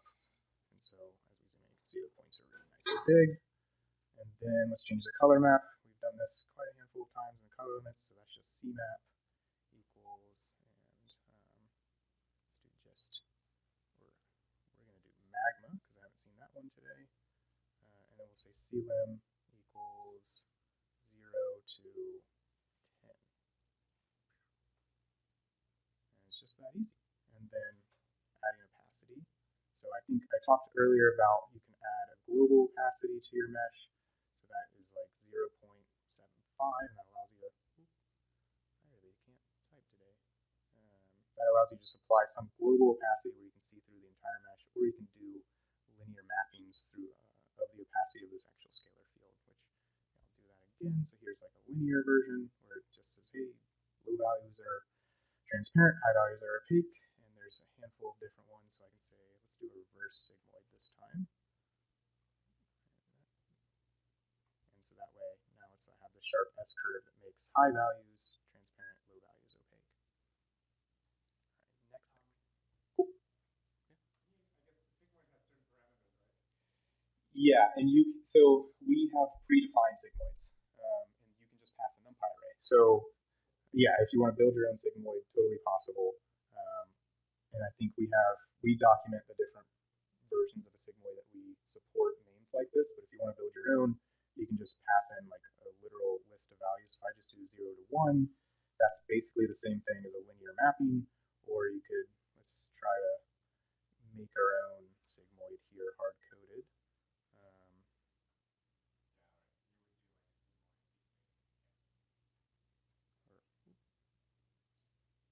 I think that should work, right? Oh, I need a comma. And so that's sort of my sigmoid. Yeah. So it just has to be some NumPy array.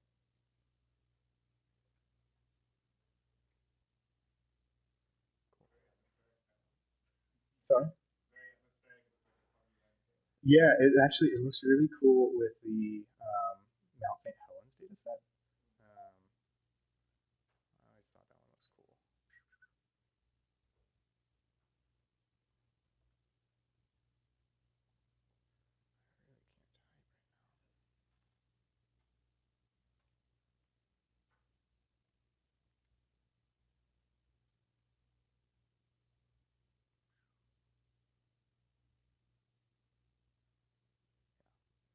Cool. So next section on some lighting parameters. So let's walk through this exercise together. So here's our Mount St. Helens data set. Right now we're using sort of the default lighting parameters, which, off the top of my head, I'm not sure which ones these are, if it's headlights or if it's scene lights. But we can easily turn off the lighting and basically just have smooth lighting on the whole mesh. And we can do that with a lighting equals false argument. And so now you can see you don't see as much of the relief from the changes in the actual topology of the mesh. And so it looks a bit more washed out and smooth without lighting. We can do things like change the specular component. So let's try 0.1. Basically, we just pass specular as an option to add mesh.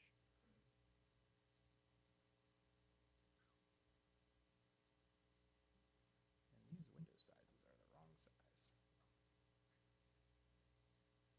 Cool. And so you can see some really subtle differences. Those are not going to come up through the projector. But here, let's try to blow up the specular to maybe. There we go. That looks a little more dramatic. So you can make it nice and candy-like. And then there's components with specular and specular power. So what I had, specular equals 10 or 1 specular power.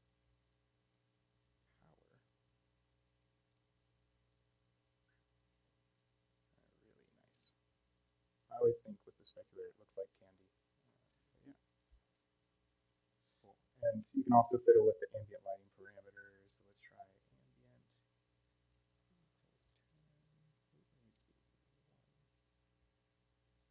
With ambient lighting, really wash it out. That's lighting in a nutshell. So that's like individual lighting parameters on how you're displaying the mesh. There's also different ways to configure lights in the scene. We have some more complex, robust examples where you can walk through how to add all kinds of different headlights or scene lights and basically project light into the scene at fixed locations or follow the camera, all kinds of ways like that. And those are better outlined in our actual documentation website. All right. I might really quickly go through the item lighting exercise, and then we'll hand it off for the next section, unless there's more questions on this plotting API. So this EDL example, this is a special rendering technique that's really useful if you're rendering point clouds. So if we look at a standard point cloud in PyVista, this is what it looks like. So we don't have any scalar fields, anything going on. It looks pretty bad. It looks pretty rough. We can improve this. So if we just simply don't use a solid color, but oftentimes you don't have a scalar field, just mapping the scalar field will make it look a little bit nicer. But if you want to view it as a solid color, we can enable a special rendering technique called iDome lighting, which adds a lot more depth perception to the scene. And let's see.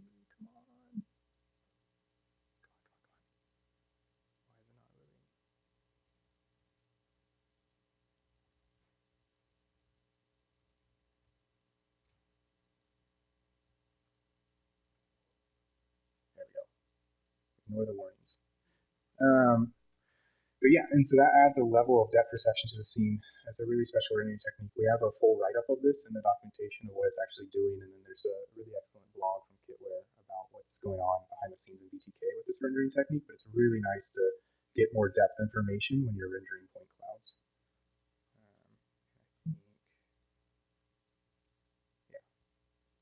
So yeah, that's just one example I wanted to blow through really quickly. Sorry? Add color? Yeah, like a scalar field. Yeah, and that's actually what this next example does. So let's just want to modify that real quick.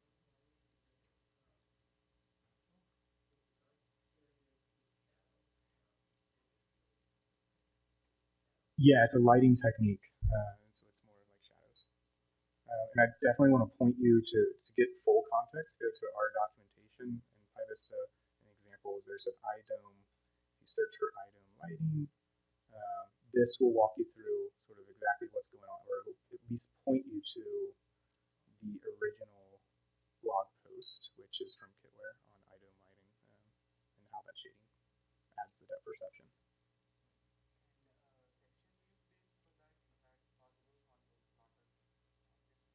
Can you say that again? Sorry. Yeah. So that is more into the filtering of like you have a data set and you want to extract cross sections of it, and then you add those cross sections to the scene, and filtering is the next section. So I think yeah.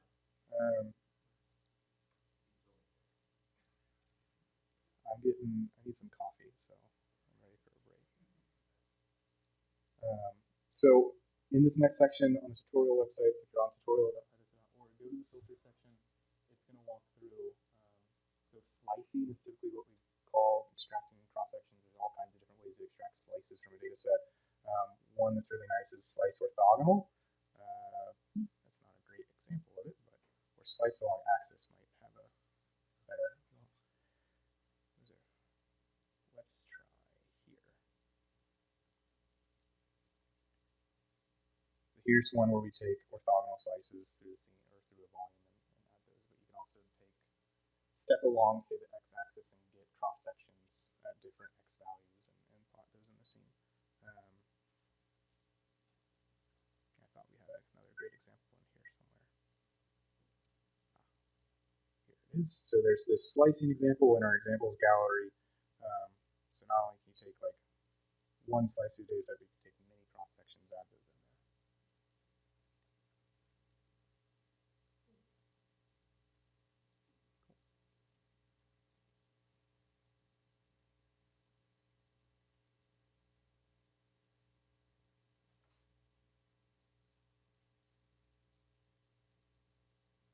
All right, so I think we're doing pretty well on time. I'm going to hand it off to Alex for this next section on filters and the filtering API. And I'm going to go grab some coffee for myself. Cool. Yeah.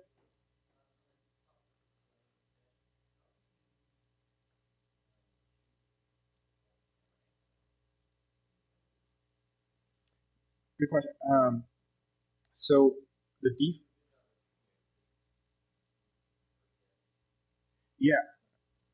So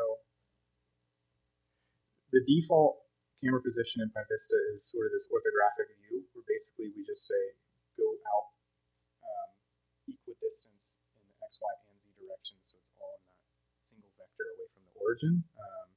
And so this might be best shown with like a cube plot. So the default shows that perspective orthographic view, sort of zoomed out in equidistances, x, y, z component outwards. You can specify the camera position however you want, so you can interact with, if we have our plotter object with PyVista, so we say pv.plotter, we'll say pl.addMesh, let's do pv.cube, and then we can say pl.camera, and on here,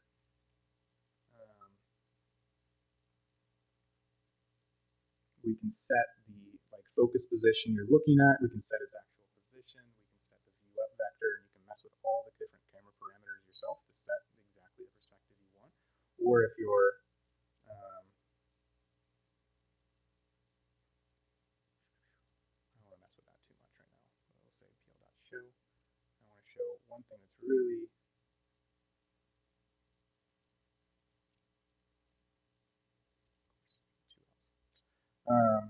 what we can do is if we find a cool position we like look at that, that's a really nice angle. We can say pl.camera position, and what that does is it defines the actual position, the focus point, and the view up vector, and so we can copy paste that value now, and we can go back up here and we can just say, hey, pl, when we're creating the scene, camera underscore position equals those hard-coded values, and there, as soon as the scene's created, it's in that camera position. So that's a really common thing people like to do, is find a nice camera perspective and then hard code that.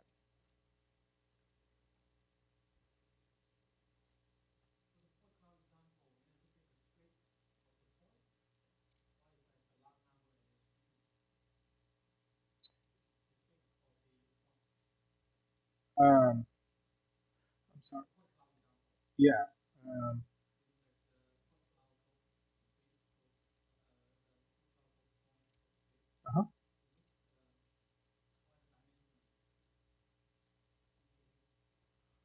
So Yeah, so that's in number of points by 3 components. So it would be x, y, z, and you can think of it just a table of x, y, z values, if that makes sense. So yeah, so if I look at the actual array, it's just an x, y, z column of data, or table of data, basically. So,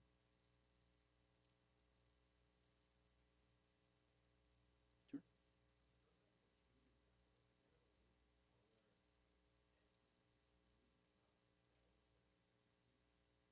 By a scalar field.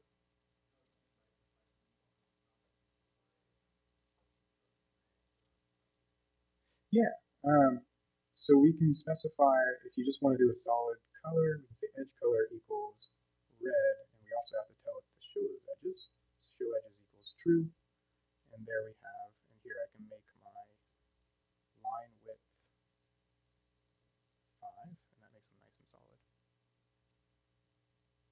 And then I think earlier we might have briefly mentioned there's this concept of themes in PyVista, which are just global rendering parameters that you can set at initialization, where you can create your own custom theme that loads in the environment to say, hey, always display edges and always make them this color and always make them this thickness. So there's ways you can do this at a global level.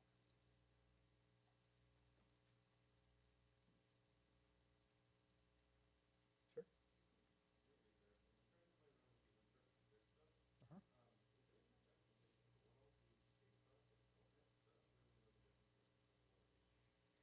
Yeah, I'm not sure if our documentation in PyVista goes over this, or it does.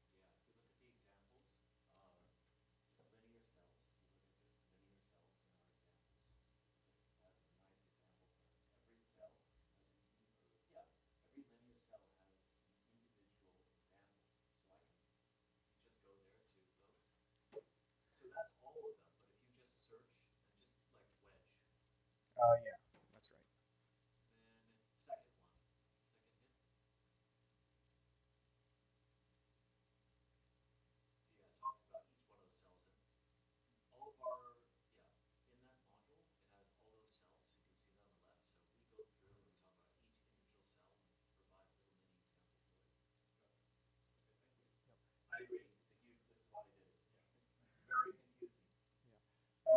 I also want to recommend the VTK textbook. Has some great resources on the different cell types. It's a great place to look as well for more context.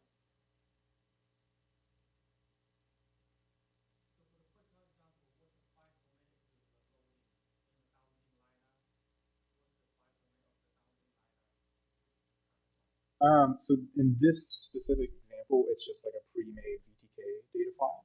But you can bring in, so if you have like a CSV file, that's easy enough. Or if you are dealing with true LiDAR data, you have LAS files. I actually definitely want to sort of get ahead of ourselves and talk where we're going to talk about some external libraries. So Point Cloud Pi with a PY is a really great library for loading LAS files, at least I think it is, and they have a nice interface for using with PyVista. So if you go to Point Cloud, they can load LAS files, and then they have an interface to basically convert from their data structure in Point Cloud, PYNT Cloud, to a PyVista data object. So that's a great way to go from more standard formats that you might be dealing with those types of data. But yeah.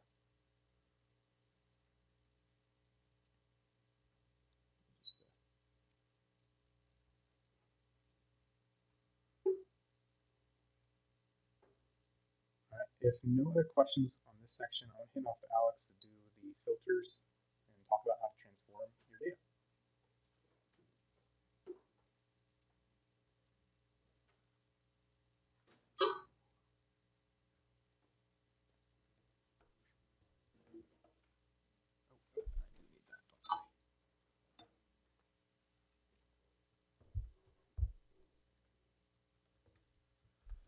All right, you made it this far.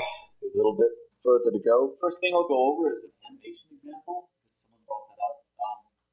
It's a bit easier with Qt because Qt is pretty greedy in regards to threading. It always wants to have the main thread. So you end up having to always have VTK as a background thread. Open up. I can show it.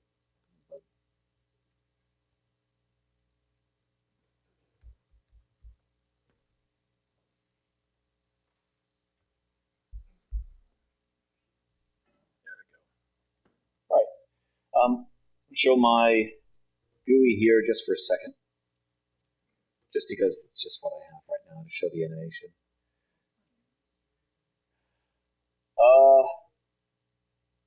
FE Morph, but it's like only Pratt, and the Air Force made it. We're only selling to Pratt. I mean, sell to you if you want, but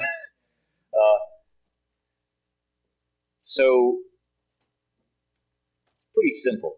Basically, what we do is it's the same API as before, and we say, okay, for each frame update it, and then what happens in the background is actually we're doing a time sleep, which it's non-blocking because Qt has the main thread, and so it's non-blocking for the main thread. So as we do the animation, it's nice and smooth and does this, really nifty, and you can move around, interact with it. I mean, I think Qt often, and you can see this application, it looks a little bit old. Qt is going to have that kind of old style feel. You can use QSS files to make it kind of look nice and a little bit newer, but it's still going to look like it's from the early 2000s.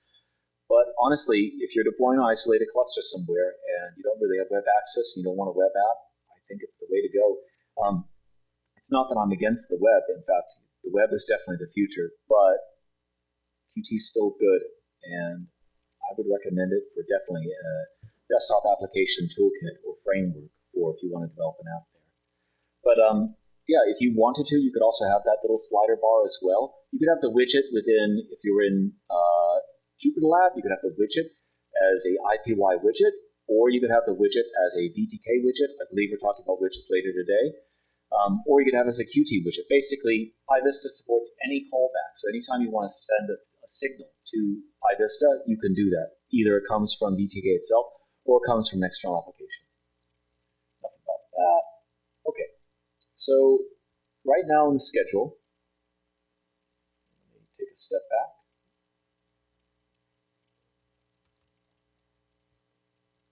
If I can figure out the location. So far, we've talked about data creation, data plotting, using existing data, and now we're going to talk about, and we've already shown this a bit, how do you interact and manipulate, transform, modify that data? And filters are one way of doing that. So data transformations, data manipulation, modification, that's all just filters. And filters is kind of a catch-all term to describe how you manipulate data using just a bunch of methods that we expose through PyVista. So right here, if you look at all the filters that we have, and I'll change that back. If you look at the API reference, and this is part of our core API. So the core API basically describes the data types and then how you act on the data, and that's filters. So we have everything from align to clipping to decimating data.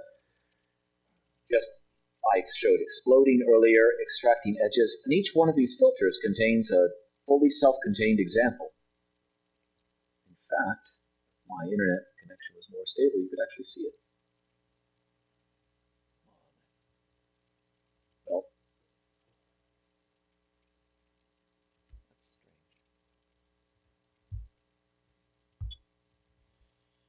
Give me just a second.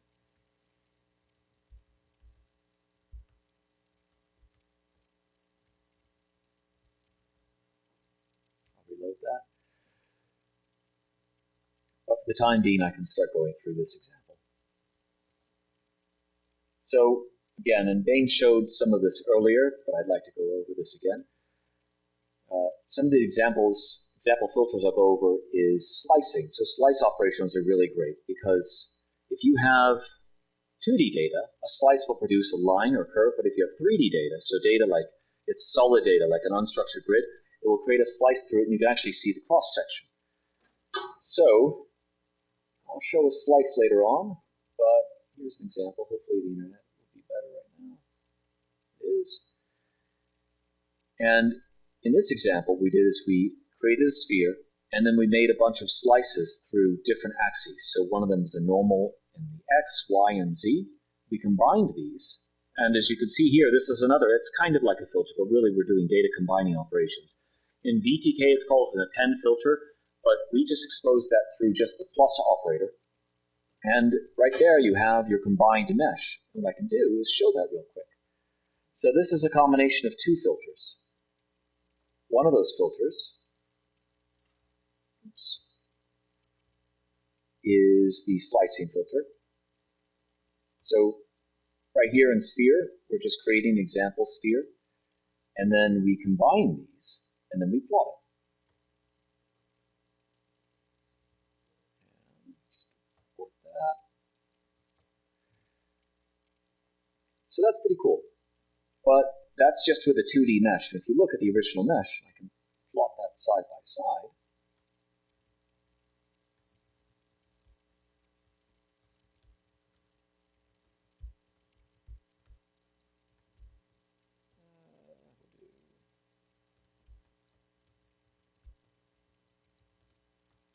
So I'm going to use a low opacity and then plot as a wireframe. And then, oops.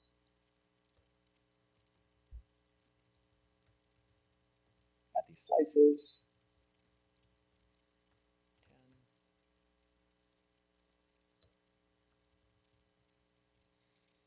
So you can see how we're kind of slicing through this data. But of course, this wireframe, that sphere is just a surface polydata.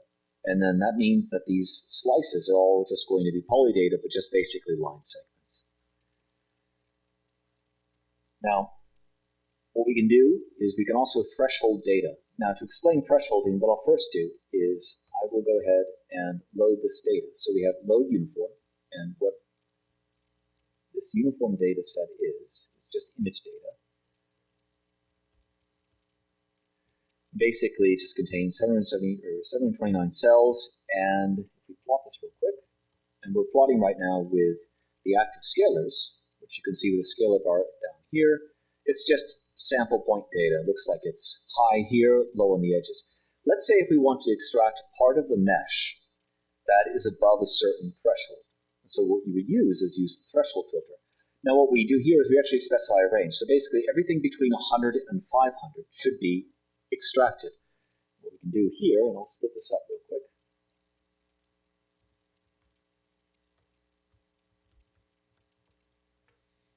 There. And what the threshold filter does is it extracts by cell. So every cell that is within this range, it goes ahead and extracts. And what this does, this is the outline filter. What the outline filter generates is an outline of the data, which is just a bounding box. And if you're ever curious about it, just go ahead and press Control-I or look at the documentation. Produce an outline of the full extent of the input data. So basically, that's just a bounding box. The reason why that we do this is that when we plot them together, you can see the bounds of the original data and the combined data. So that's kind of nice. Let's see. Yep. And client-side rendering looks really nice too. Again, client-side rendering is not going to be 100%, but I think it's about the 90% solution, and it looks really nice. Okay. Now, we're going to plot a whole mesh, or a whole bunch of these filters all together. So contouring, glyphing, all of them, all at the same time. And I'll go over each one of these. Now, these views are all linked, which is nice. So this is threshold. Basically, select all the cells that are within, above, or below certain values. And if you actually look at all of our available filters, I'll look at the API. We have a variety of them. We have threshold by percent, by, let's see, percent actually. There's another one down there. Oh yeah. So we have threshold by percent, then we just have threshold. You can specify a single value. You can do continuous. You can even do either points or cells. So there's quite a few keyword arguments that you can use when controlling that threshold filter. These are contours. Basically, if you can imagine, what it does is for each individual cell, what it does is it says, okay, if I had to draw a face that passed through the cell that was equal to these coordinates, where would this face basically be? And what you can end up with is a really nice cross-section. If you have data, for example, like let's say if you could imagine a 2D plot where you'd have contours, of like pressure boundaries, and this is, you see this all the time, like on the Weather Channel. These are the pressure boundaries. Well, you could imagine that in 3 dimensions. Instead of it being a line, it would be a surface. And this one right here, these are just slices. Bane showed that earlier, but basically slices through the data. This is really helpful, and you could see this as well with widgets. Widgets allow you to actually interactively control these slices. This is just a static slice. And then this one is a pretty cool one. It's called glyphing. So basically, what you do is, with a glyph filter, you specify a geometry, and then you specify the points that you want to act on. And what it does is it takes that geometry and applies it to each and every point. What we did is, the geometry here is just spheres, and we could have used arrows, we could have used any shape, either complex or simple. And we have a lot of built-in geometry. So what we did here is we just said, just use the built-in sphere geometry, and then glyph it. And so then we said, okay, it doesn't have any orientation. And in fact, if you look up here on the glyphs, orientation is false because it's just a sphere. It's not going to have any orientation. You can see the geometry is a sphere. But it's going to basically scale, and scaling is automatically going to be by the value of the point, the scalar value of that point. And so not only is it colored by that scalar value, it's also sized by that scalar value. And if you zoomed in enough, you could actually see, and these things are kind of fading in and out. The points are super small down here and very large up here. So that's nice. For example, if you had a vector field, what you would do is if you had just a large vector field in space, and you said, okay, this is wind, or this is movement, or some sort of flux, or even a magnetic field. What you could do is you could say, okay, my geometry is an arrow, orient by that vector data at each point, and then you could either scale by that or color by that. It's really powerful to be able to display 3D data. I'm not going to get too much into a filter pipeline, but effectively you can chain these operators together because each one of these filters returns a complete data set. So if you don't want to write 20 lines or 5 lines, in this example we did say, okay, I want to threshold this data set and then get the elevation of it, so that's the z height, then clip by the z plane, and then slice orthogonal again. What you can get is all of that in kind of a one-liner.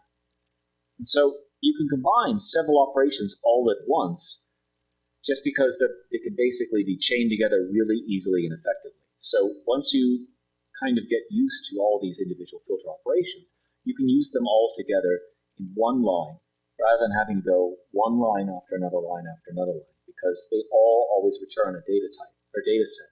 Now the data set is either of the same type or sometimes they reduce the data. For example, unstructured grid will return a polydata because polydata is just a surface. Okay. So if you want, you can follow along here too. What I'm going to do is I'm going to start going over these do-it-yourself. Rather than just stopping, I'm going to actually go over these with you guys as well. I'm going to take a page off Bane's book there because it's late and I don't think we have enough time to be able to just sit back and then go over these as well once you've been able to go over it yourself. So I'd like to be done around 5. First thing we'll do is we'll go over clipping. So if there's no questions, we can go into this. Any questions regarding filters? Yes?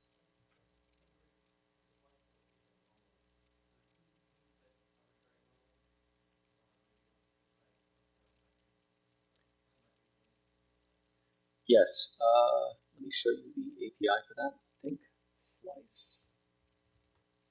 Slice should just allow you to do that. Yeah, so normal and origin.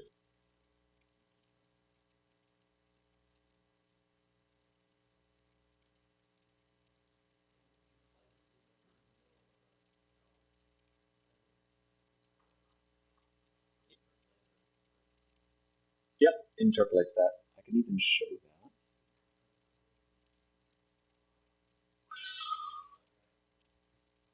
Good question. Well, this is advanced, but I will go here. So if PyVista is not perfect, and oftentimes when you take a very complex and powerful library like VTK, and you need to sometimes, you won't expose everything, because if we try to expose everything that VTK does, there would be a lot of keyword arguments. So what we do is we take the ones that we feel that are most important and most generally used, and then expose those. And then if people ask it, and if it's asked enough times, then we have a new keyword argument. So if you ever need to modify this, for example, it's not too bad, and you can always interact with the underlying data. So, for example, right here, and I will zoom in a second. What you can do is you can say, hey, what did they use? And like this guy, this dataset filters slice implicit, and looks like I need to go down another level.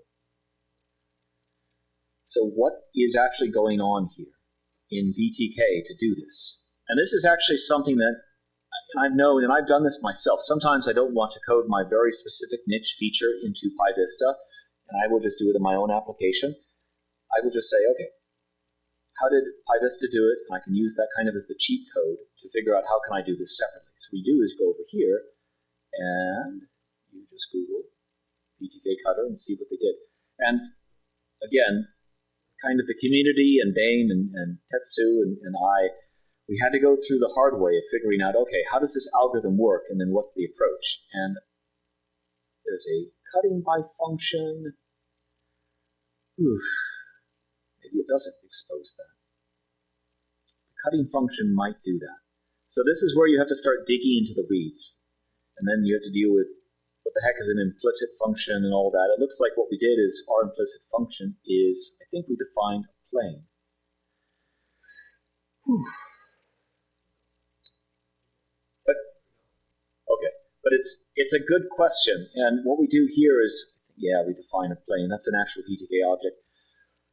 Now, these questions are important because you have to figure out, sometimes you'll want to customize, and it's like, can I customize it? Does PyVista hide everything and not expose the inner workings? And we never try to do that. What we do is, if you wanted to, let me go back to this tab.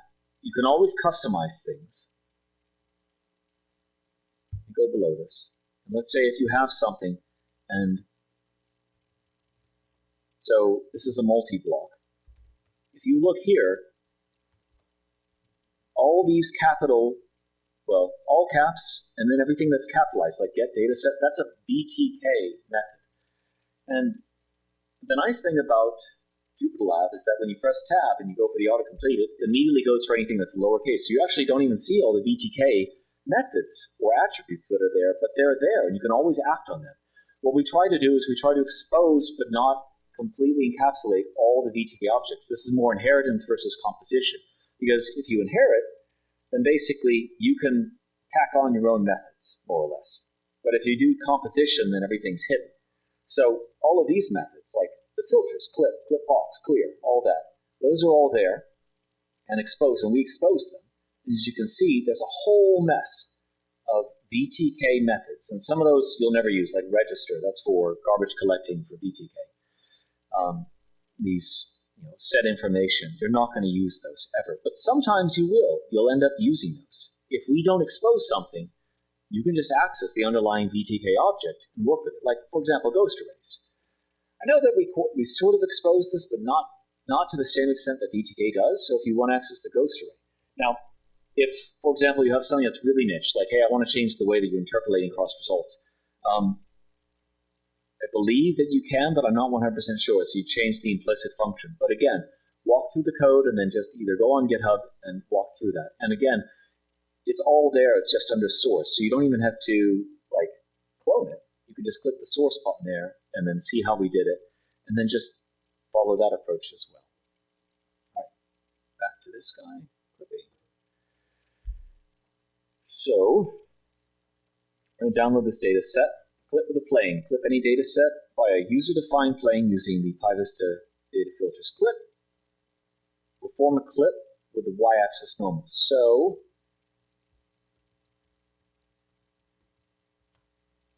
clip, and I just press tab because we have a bunch of things and I can't remember. I'll just look at the docs because clip, normal. Okay. Right here, normal, that's pretty easy. Go back to the previous tab. So normal equals y. There, that's not too bad. And then we can plot that. So what you're actually seeing here, and we are plotting the clipped data, that's the data below, but we're also plotting the original mesh as a wireframe. And the way that we do that up here is add mesh, data set, that's the original bunny, style is a wireframe, blue, and then we add this label here. And I don't know if Bane went over this, maybe I wasn't paying attention, but you can actually add this nice legend here. You can change the background color too, it's just this ugly gray right now, but you can change that as well. And the way that it works is very similar to Matplotlib, is that you specify a label for everything. So now, input, clipped, everything's labeled. This doesn't seem to transfer over to client mode. I'm sure VTK.js will map that over at some point. As you can see, Bane's already done with this as well. We specify a cached camera position as well. Okay, clip with bounds. So let's load this data set. So, clip the data set with a bounding box is defined by these bounds. Okay, so clip, and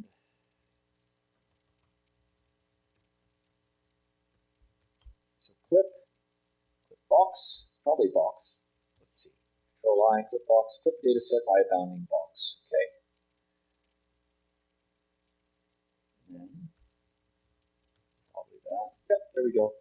So let's plot this and the new data set. So what we did is, in terms of how we clipped the data set, is that we clipped out effectively this area in the middle.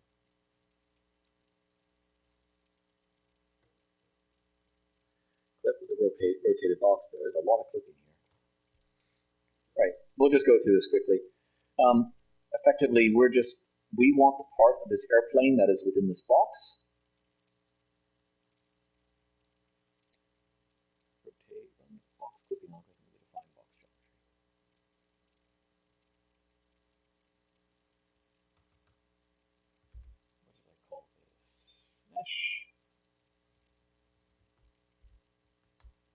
Clip box.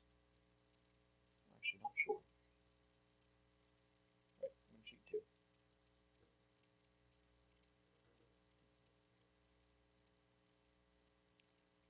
That's just clip box. Okay, and then invert false. No shame in looking at documentation. Clip box. What did I say?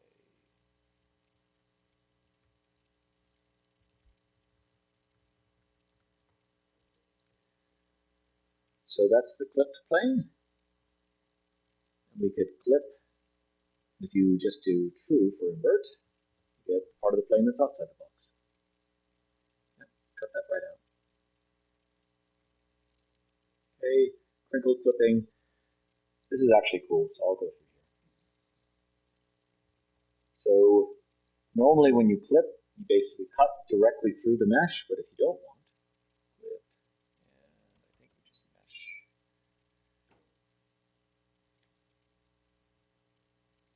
And I forget what the keyword argument, crinkle, that's obvious.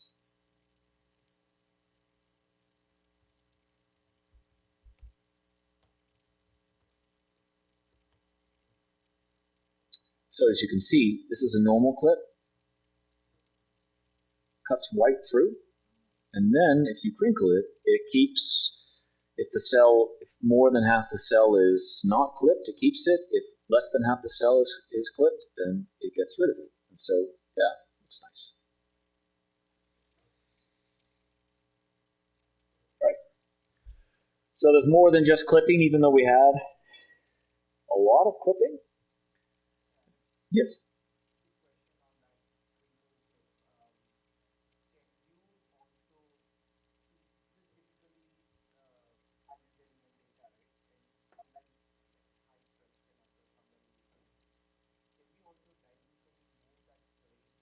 Yeah. Yep, give me a second. I can, it's a clip plane, and I have to look this up. I think we we talk about this later, but I'll just show how to do this right now. Let me get to the docs. Called the clip widget, I think. Box widget, clip volume widget. Yeah, there we go. So yes, and let's see if we can do this right now. I don't know if we can crinkle with that widget. Let's see if this works. Plane, crinkled. That's fine. Mesh. I'm not going to show that. Let's see if this works. So I am not using the client-side rendering because, in fact, let's just show this full window. There, full. Click right through something, and I need to fix my angle. Move that through there. You can see that. What is going on there? Am I doing two things at the same time? Oh, I'm plotting plotting two, yeah. Oops.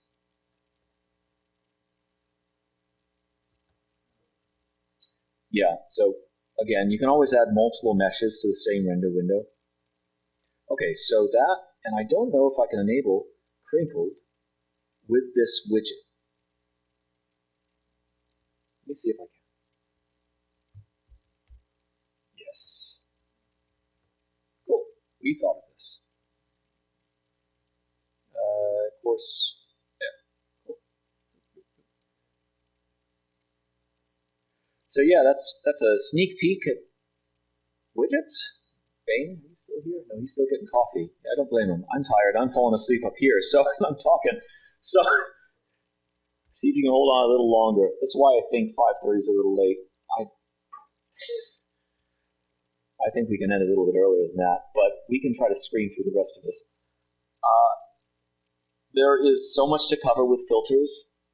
I'm not going to cover the rest of these. I will show real quick glyphs, but I'm going to skip computing normals because that's obvious, and contours because I already explained it ad infinitum. But plotting glyphs are just really cool because you can manipulate the data so well. So arrows, create a subset of arrows using glyph filter. So mesh dot glyph, and then geometry equals PyVista dot arrow. It's nice. So we basically expose all the basic geometry types as just canned examples, and so you can always use those. And then I think orientation should be by default. So again, this is the load hills example data set. And you remember this.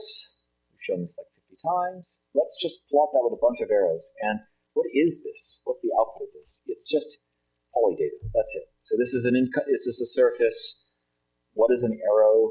Let me plot an arrow, pv.arrow.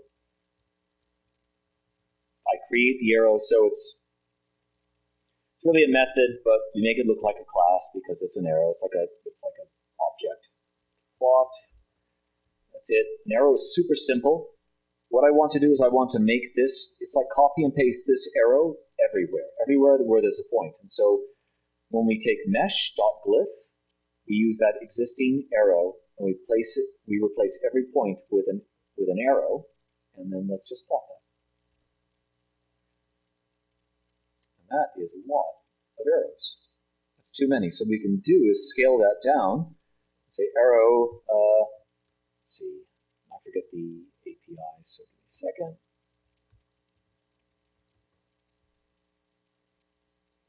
I feel like most of the time I write the documentation for myself because it doesn't matter if I wrote it, I'll forget it.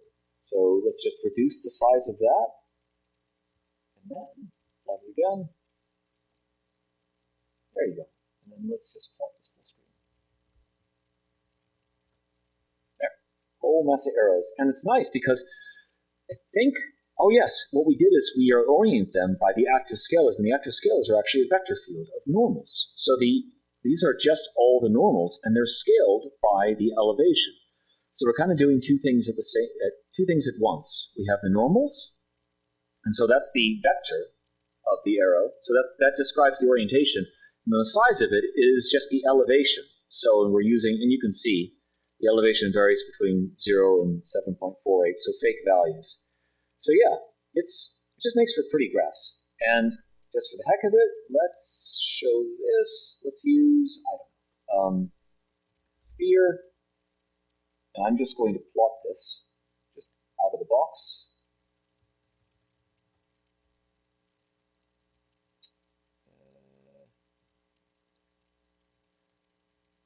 Has a lot of points in the spheres, so I think it's probably, hold on, now I'm curious.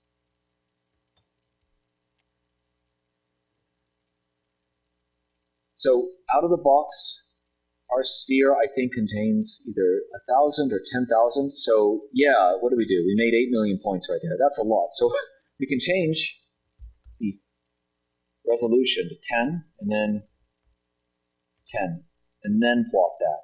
Yeah, so you can glyph with anything. You could glyph with a very, very dense data set. In fact, that bunny, we could even glyph with that bunny that we had earlier, but we don't want to do that because that would be just a cajillion points. So let's just plot this guy. And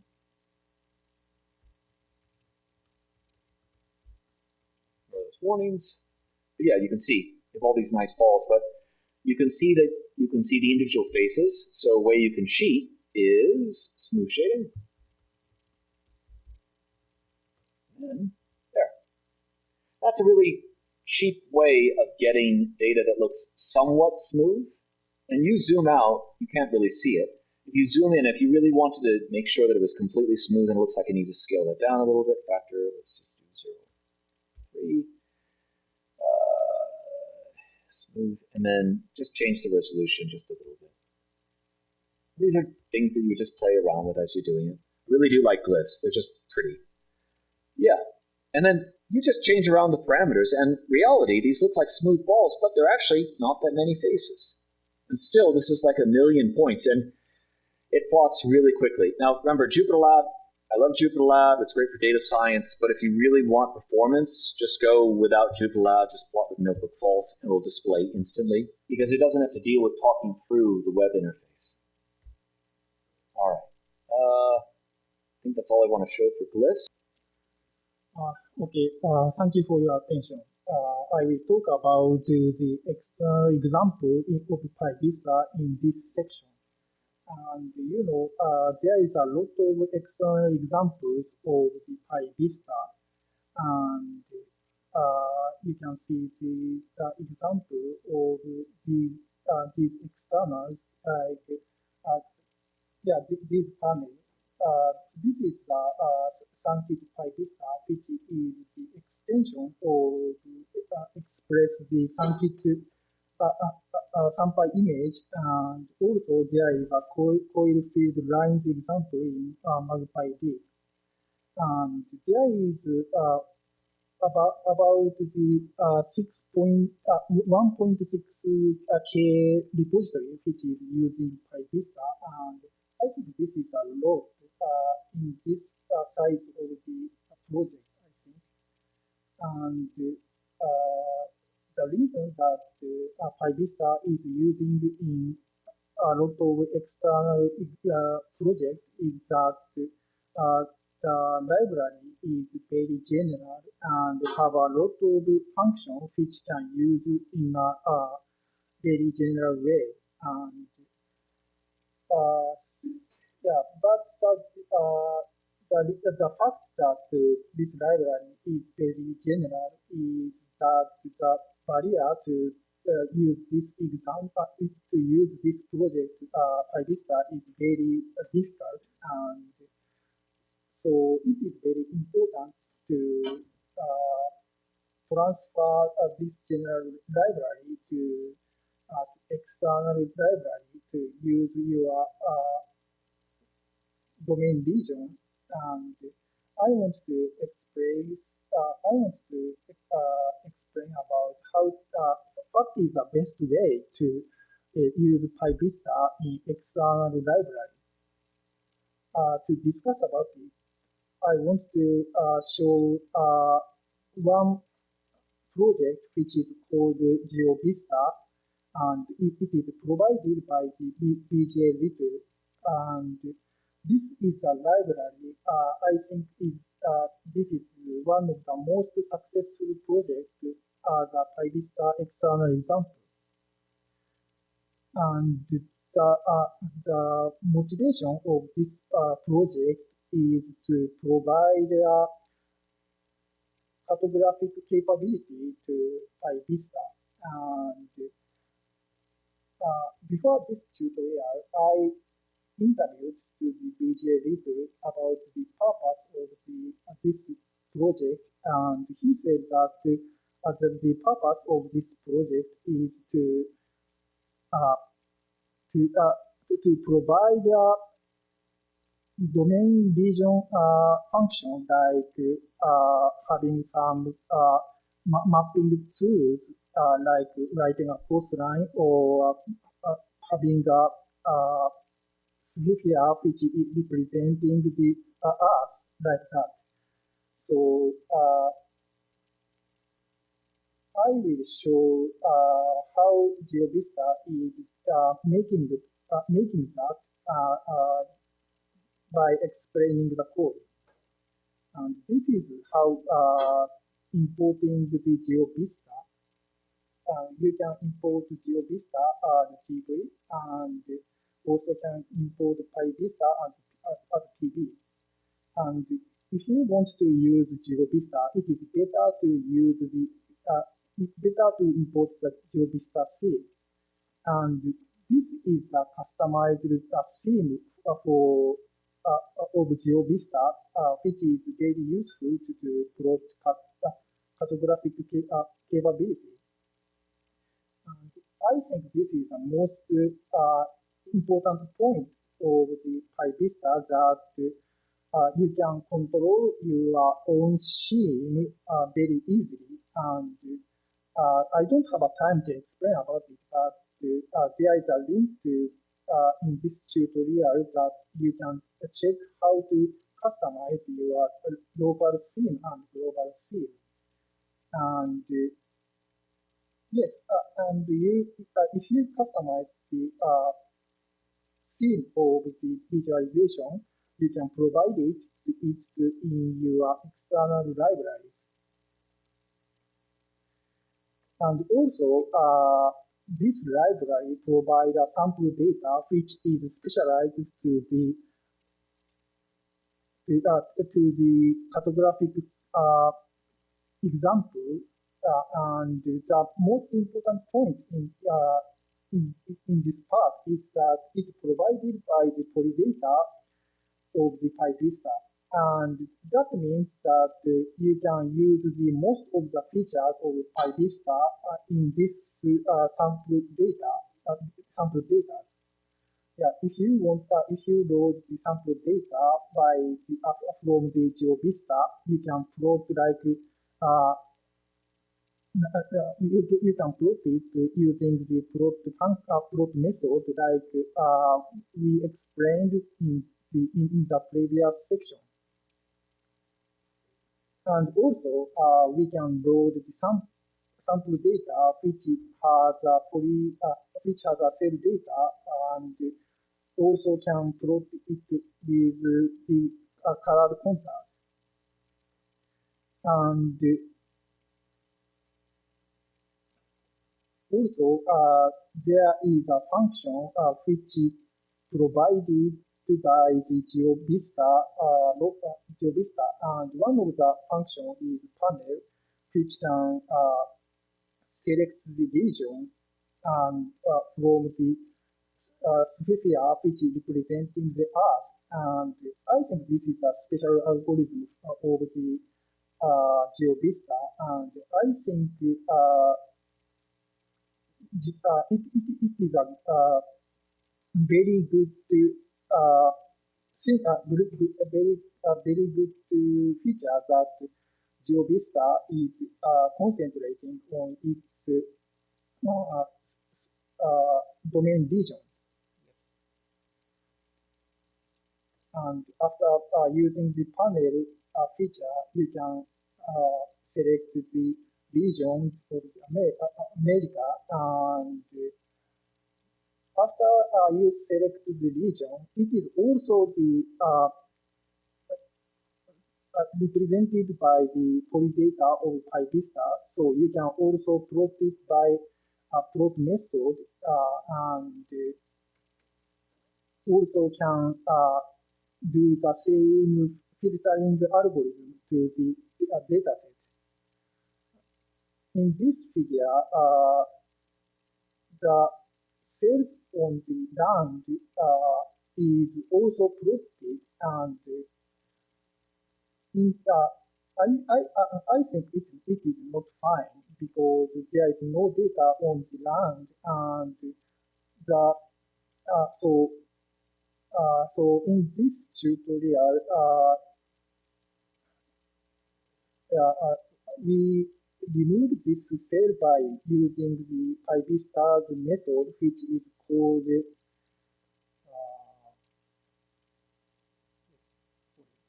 threshold, that can remove the cells which the cell data is non-value. So in this part, in this line, we are using this threshold filter and explicitly define these colors as a surface temperature. And after that, we can remove the land part of the cell and also add the texture of the earth and makes the figure very fine. And also, the important part of the GeoVista is that it has also have the own plotter, which is called GeoPlotter. This plotter has a feature that can set the projection of the Earth by using the CRS args, and also have a specialized functions that can add the coastlines of the sea and also the land of the Earth. And yes, I think that the most important part of this library is provides all the data by the PyVista format, so that you can use it as a PyVista object, so that you can filter it and you can plot it. And by hearing it, you may think that you want to plot your own data using GeoVista. In that way, you can convert your data to the PyVista's mesh by using a function which is called from2D. This function needs the longitude data which represent the location and which represent the longitude, and the latitude which represents the where the position is and the data of each position. And it will convert to the NumPy array to the PyVista's mesh and can treat it as PyVista's meshes and can add it to the plotter. And after that, you can do the same thing in the GeoVista. And yes, that's all. That's the thing I want to explain to you, that you may have some. You are work. I think most of the people in this group is working on your domain to solve the visualization problem, and the most important part is to use the data set of the PyVista, like we explained in the previous section, and concentrate to your domain algorithms and or some kind of operation, and I think that that improves the PyVista's external libraries.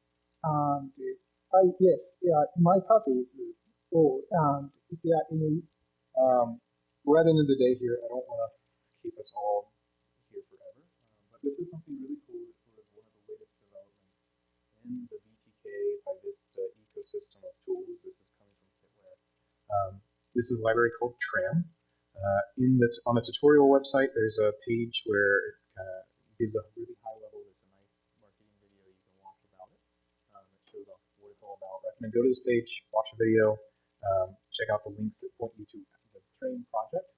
Since this is PyVista VTK tutorial, we're not going to dive into everything you need to know about Tram, but at a high level, it is an open source platform creating interactive and sort of responsive web applications in pure Python. The UI framework under the hood is all Vuetify, so it's a Pythonic wrapping of Vuetify. You can build reactive web apps all in a single Python script, do really cool things, and because this is coming from Kitware, it has really excellent support for VTK. That was the driving thing. We want to bring the 20 plus years of history of VTK and its 3D rendering expertise to the web and build web apps on top of it. So yeah, this is an example of a Tram app. It's really cool stuff. So you have these reactive components where we can have 3D visualization embedded in it. Lots of cool things happening here. I am just sort of going to blow through, I think, on Slack. So I just shared, these were not in the downloads that you downloaded earlier. So on Slack, these Python scripts, you'll just run them, Python name of file, and it will launch a web server for you on your local machine. If you're not running locally, talk to me after in a second, and I'll help you get it up and running on your environment. But yeah, it's really some cool stuff. So this code here, and let's zoom in a bit, is all it takes to create this web app. And this might look really familiar. So you've been using this all along throughout the tutorial if you're working in Jupyter, because our Jupyter backend for PyVista is a micro Tram app. So basically, it's just an iframe to a Tram application that's connected to the PyVista plotter object. And if you want to create your own standalone web applications, you can follow Tram's tutorial to learn about how to create those web applications. But this is sort of some boilerplate code you can take and run with. This is sort of everything you need to have just to take PyVista 3D renderings you've been doing today and then build an actual reactive web application, not running on Jupyter, but really a standalone project. Yeah, each one of these scripts are different examples. Let me just launch a couple of them, and then I'll open up to questions, and we'll try to close it out from here. So let's run the first one, a Tram simple. This looks probably really, really familiar. This looks no different than our Jupyter backend we've been showing all day. So it's got the same UI menu embedded in here.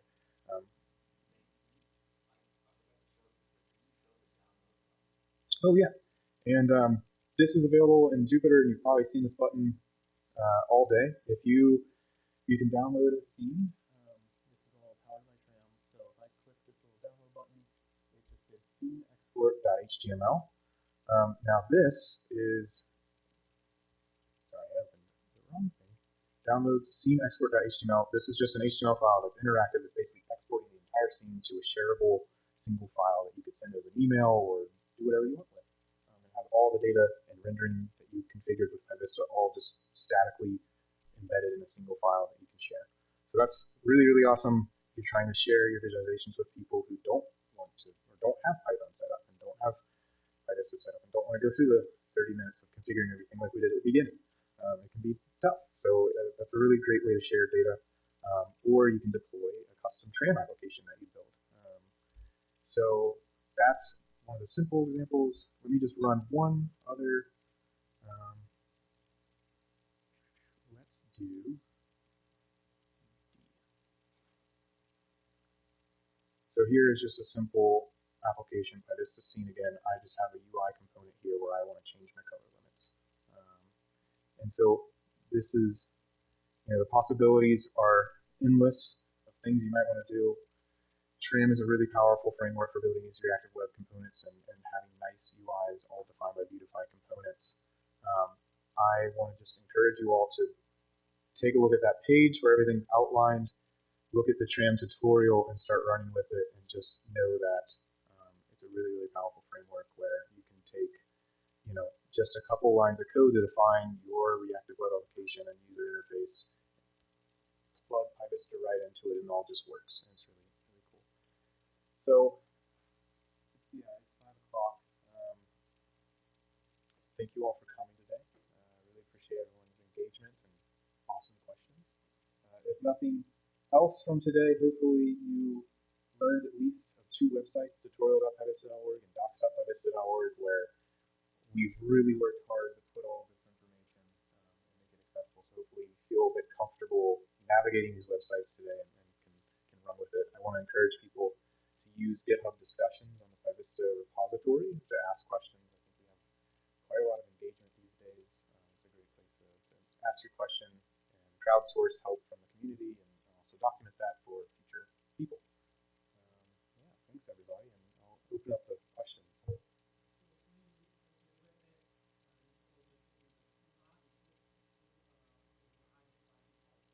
Yes, and so like I mentioned, how our Jupyter backend is a micro train app, we just hide that toolbar.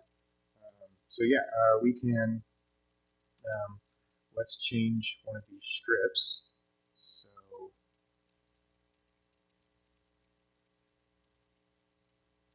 let's look at the simple one.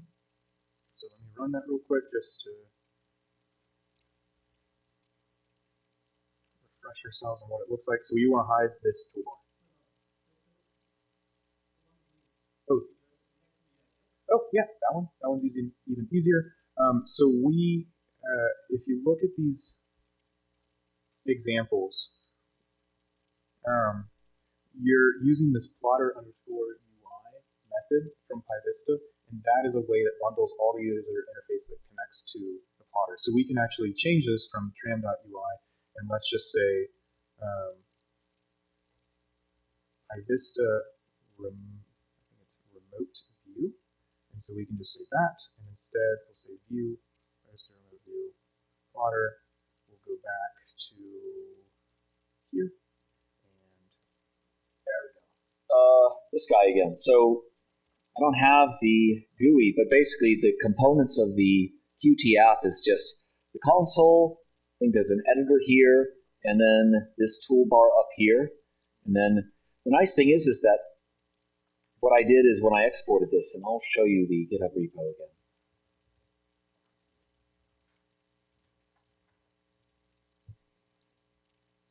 Oh, we're up to 7 stars. Holy moly. As you can see, it's not super active. Like super not active, but it does work. And effectively, you go there, you go to that repo, and you get something that's kind of like this. I didn't include this view settings here, but you could. And in reality, it's fairly similar to the approach done in ParaView. ParaView is also using Qt, and it's pretty straightforward to build an application that also uses VTK. But we decided to make everyone's lives easier by saying, okay, all the hard work of figuring out how to get Qt to talk to VTK.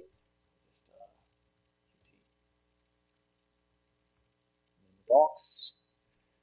And so this is a sample Qt app that we also provide. But as you can see, again, you can make it look like it's from the 90s, or you can make it look like it maybe the early 2010s. But that's as far as you'll go, in my opinion, with Qt, though some people are way better than it with me. And then this guy. So it comes with background plotter, but it also comes with the Qt interactor. And this Qt interactor, that's going to be the core widget that you're going to use. And it has methods like disable, close, all these things, and render. And we include some fairly basic examples on how to use this. But there's also another one. So we didn't really talk about this, but there's also this background plotter. So for those of you that are still stuck in the 2000s, like me,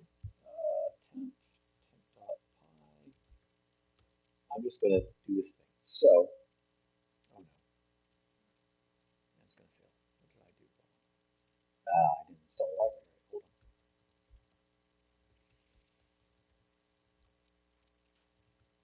So, Bane talked about cloud. I'm going to talk about desktop just for a little bit.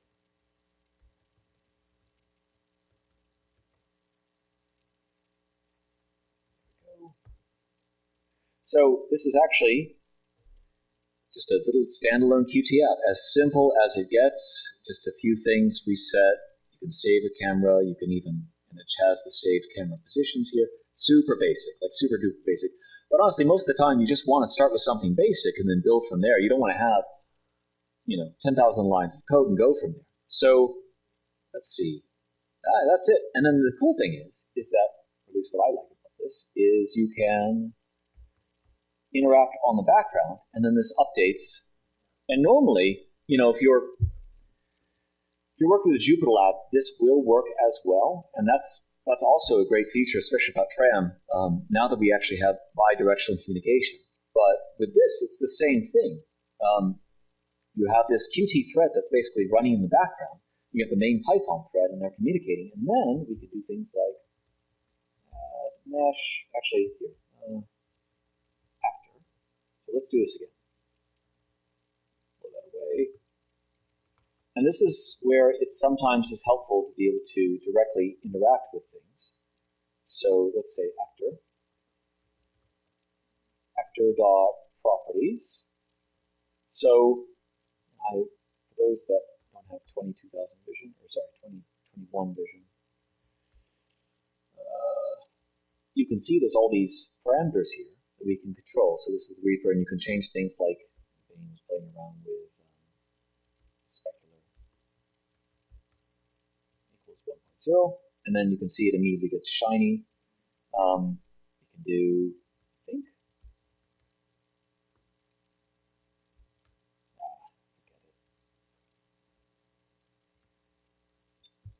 it is property. Show edges, roughness, there's a lighting. Yeah, so that's interpolation type.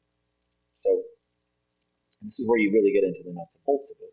Prop, interpolation equals,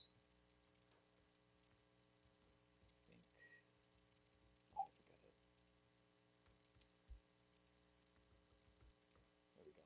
So you can see that instantly gets to smooth. You can change it back to flat if you want.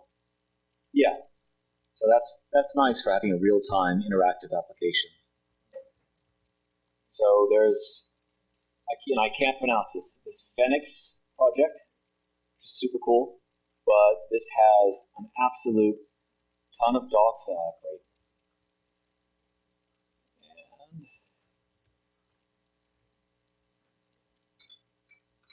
so they have all this plotting stuff.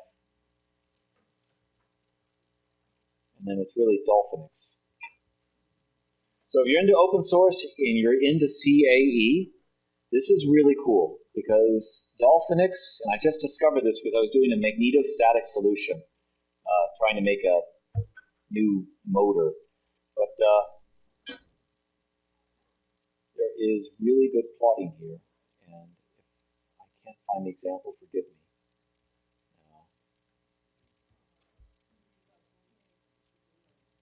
This one, yeah, this one. Right.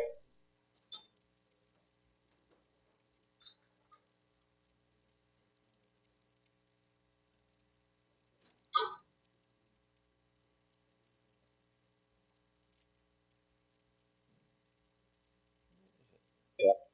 So there, and you can tell this kind of looks familiar to what we just demonstrated today, but this is all the same stuff. They're just using PyVista in order to plot these things. And unfortunately, I can't find a really good example. Yeah.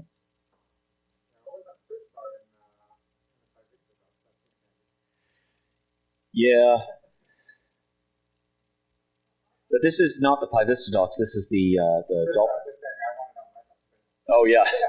Go with the PyData theme. Okay. Oh yeah. Yeah, this is really good. This is super good. In fact, Matplotlib and SciPy and NumPy, they all use that. But yeah, this, if you notice, it's basically the exact same thing that we use, or we just demoed today. And we're really proud to see that a lot of people are just attracted to the PyVista just API. And so, This is just, I mean, I'm not exactly sure what they're doing here. I'd have to look it up. Okay, just diffusion of the Gaussian function. But they plot the results, and so it's good for everything. I really like it for CAE because it's well suited for, but it's also good for, geospatial, really, anytime that you have any sort of data that has spatial association and then scalars associated with that data as well. But again, it's really quite pleasing to see all of this just everywhere and people just being able to incorporate within their documentation. But if you're into dynamic docs, this is the way to go. And then pretty soon, and this isn't here yet, but pretty soon it's going to be native to be able to have documentation like this, where you have your main docs page, and then this sort of thing is really a lot easier. This does take a little bit of setup, but it's not too bad. In fact, you could look at here, this.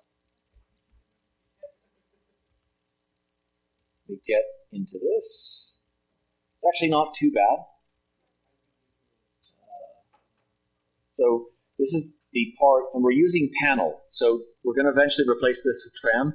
We just didn't have it ready for this release, but basically there's multiple Jupyter backends.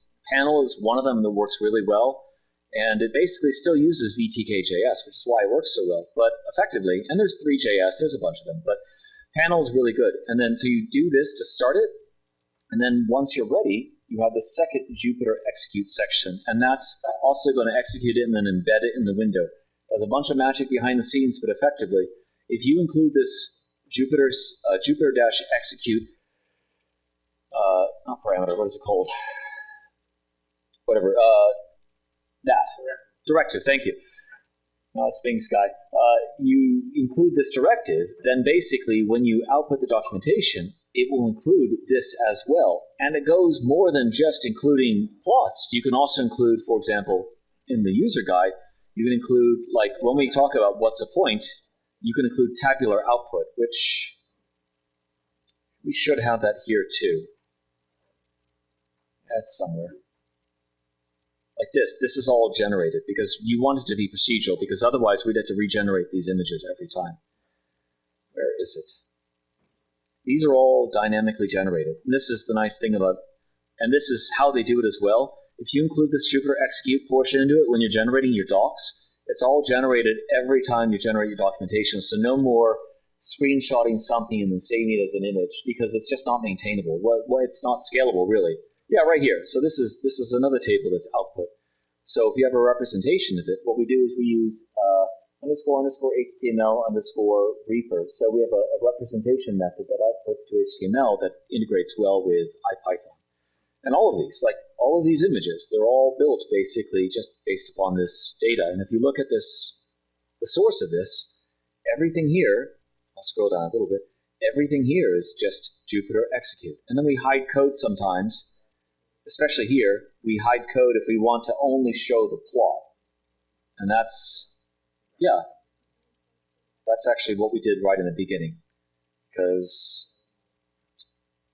right up here, we don't want to show all the code because it is a mess of code to generate this part. So we hid the code to generate this part. And it's not interactive, but that's okay. It's just a 2D plot. But that way, because we just recently changed the color, the default color from like this tan color to this blue color, and it looks fine either way, but now we don't have to manually regenerate all these pictures, which would be a huge pain. In fact, you can see this should work what the old ones look like. Yeah, there we go. Because we have versions here, and that's another nice thing about PyData theme is it includes versions.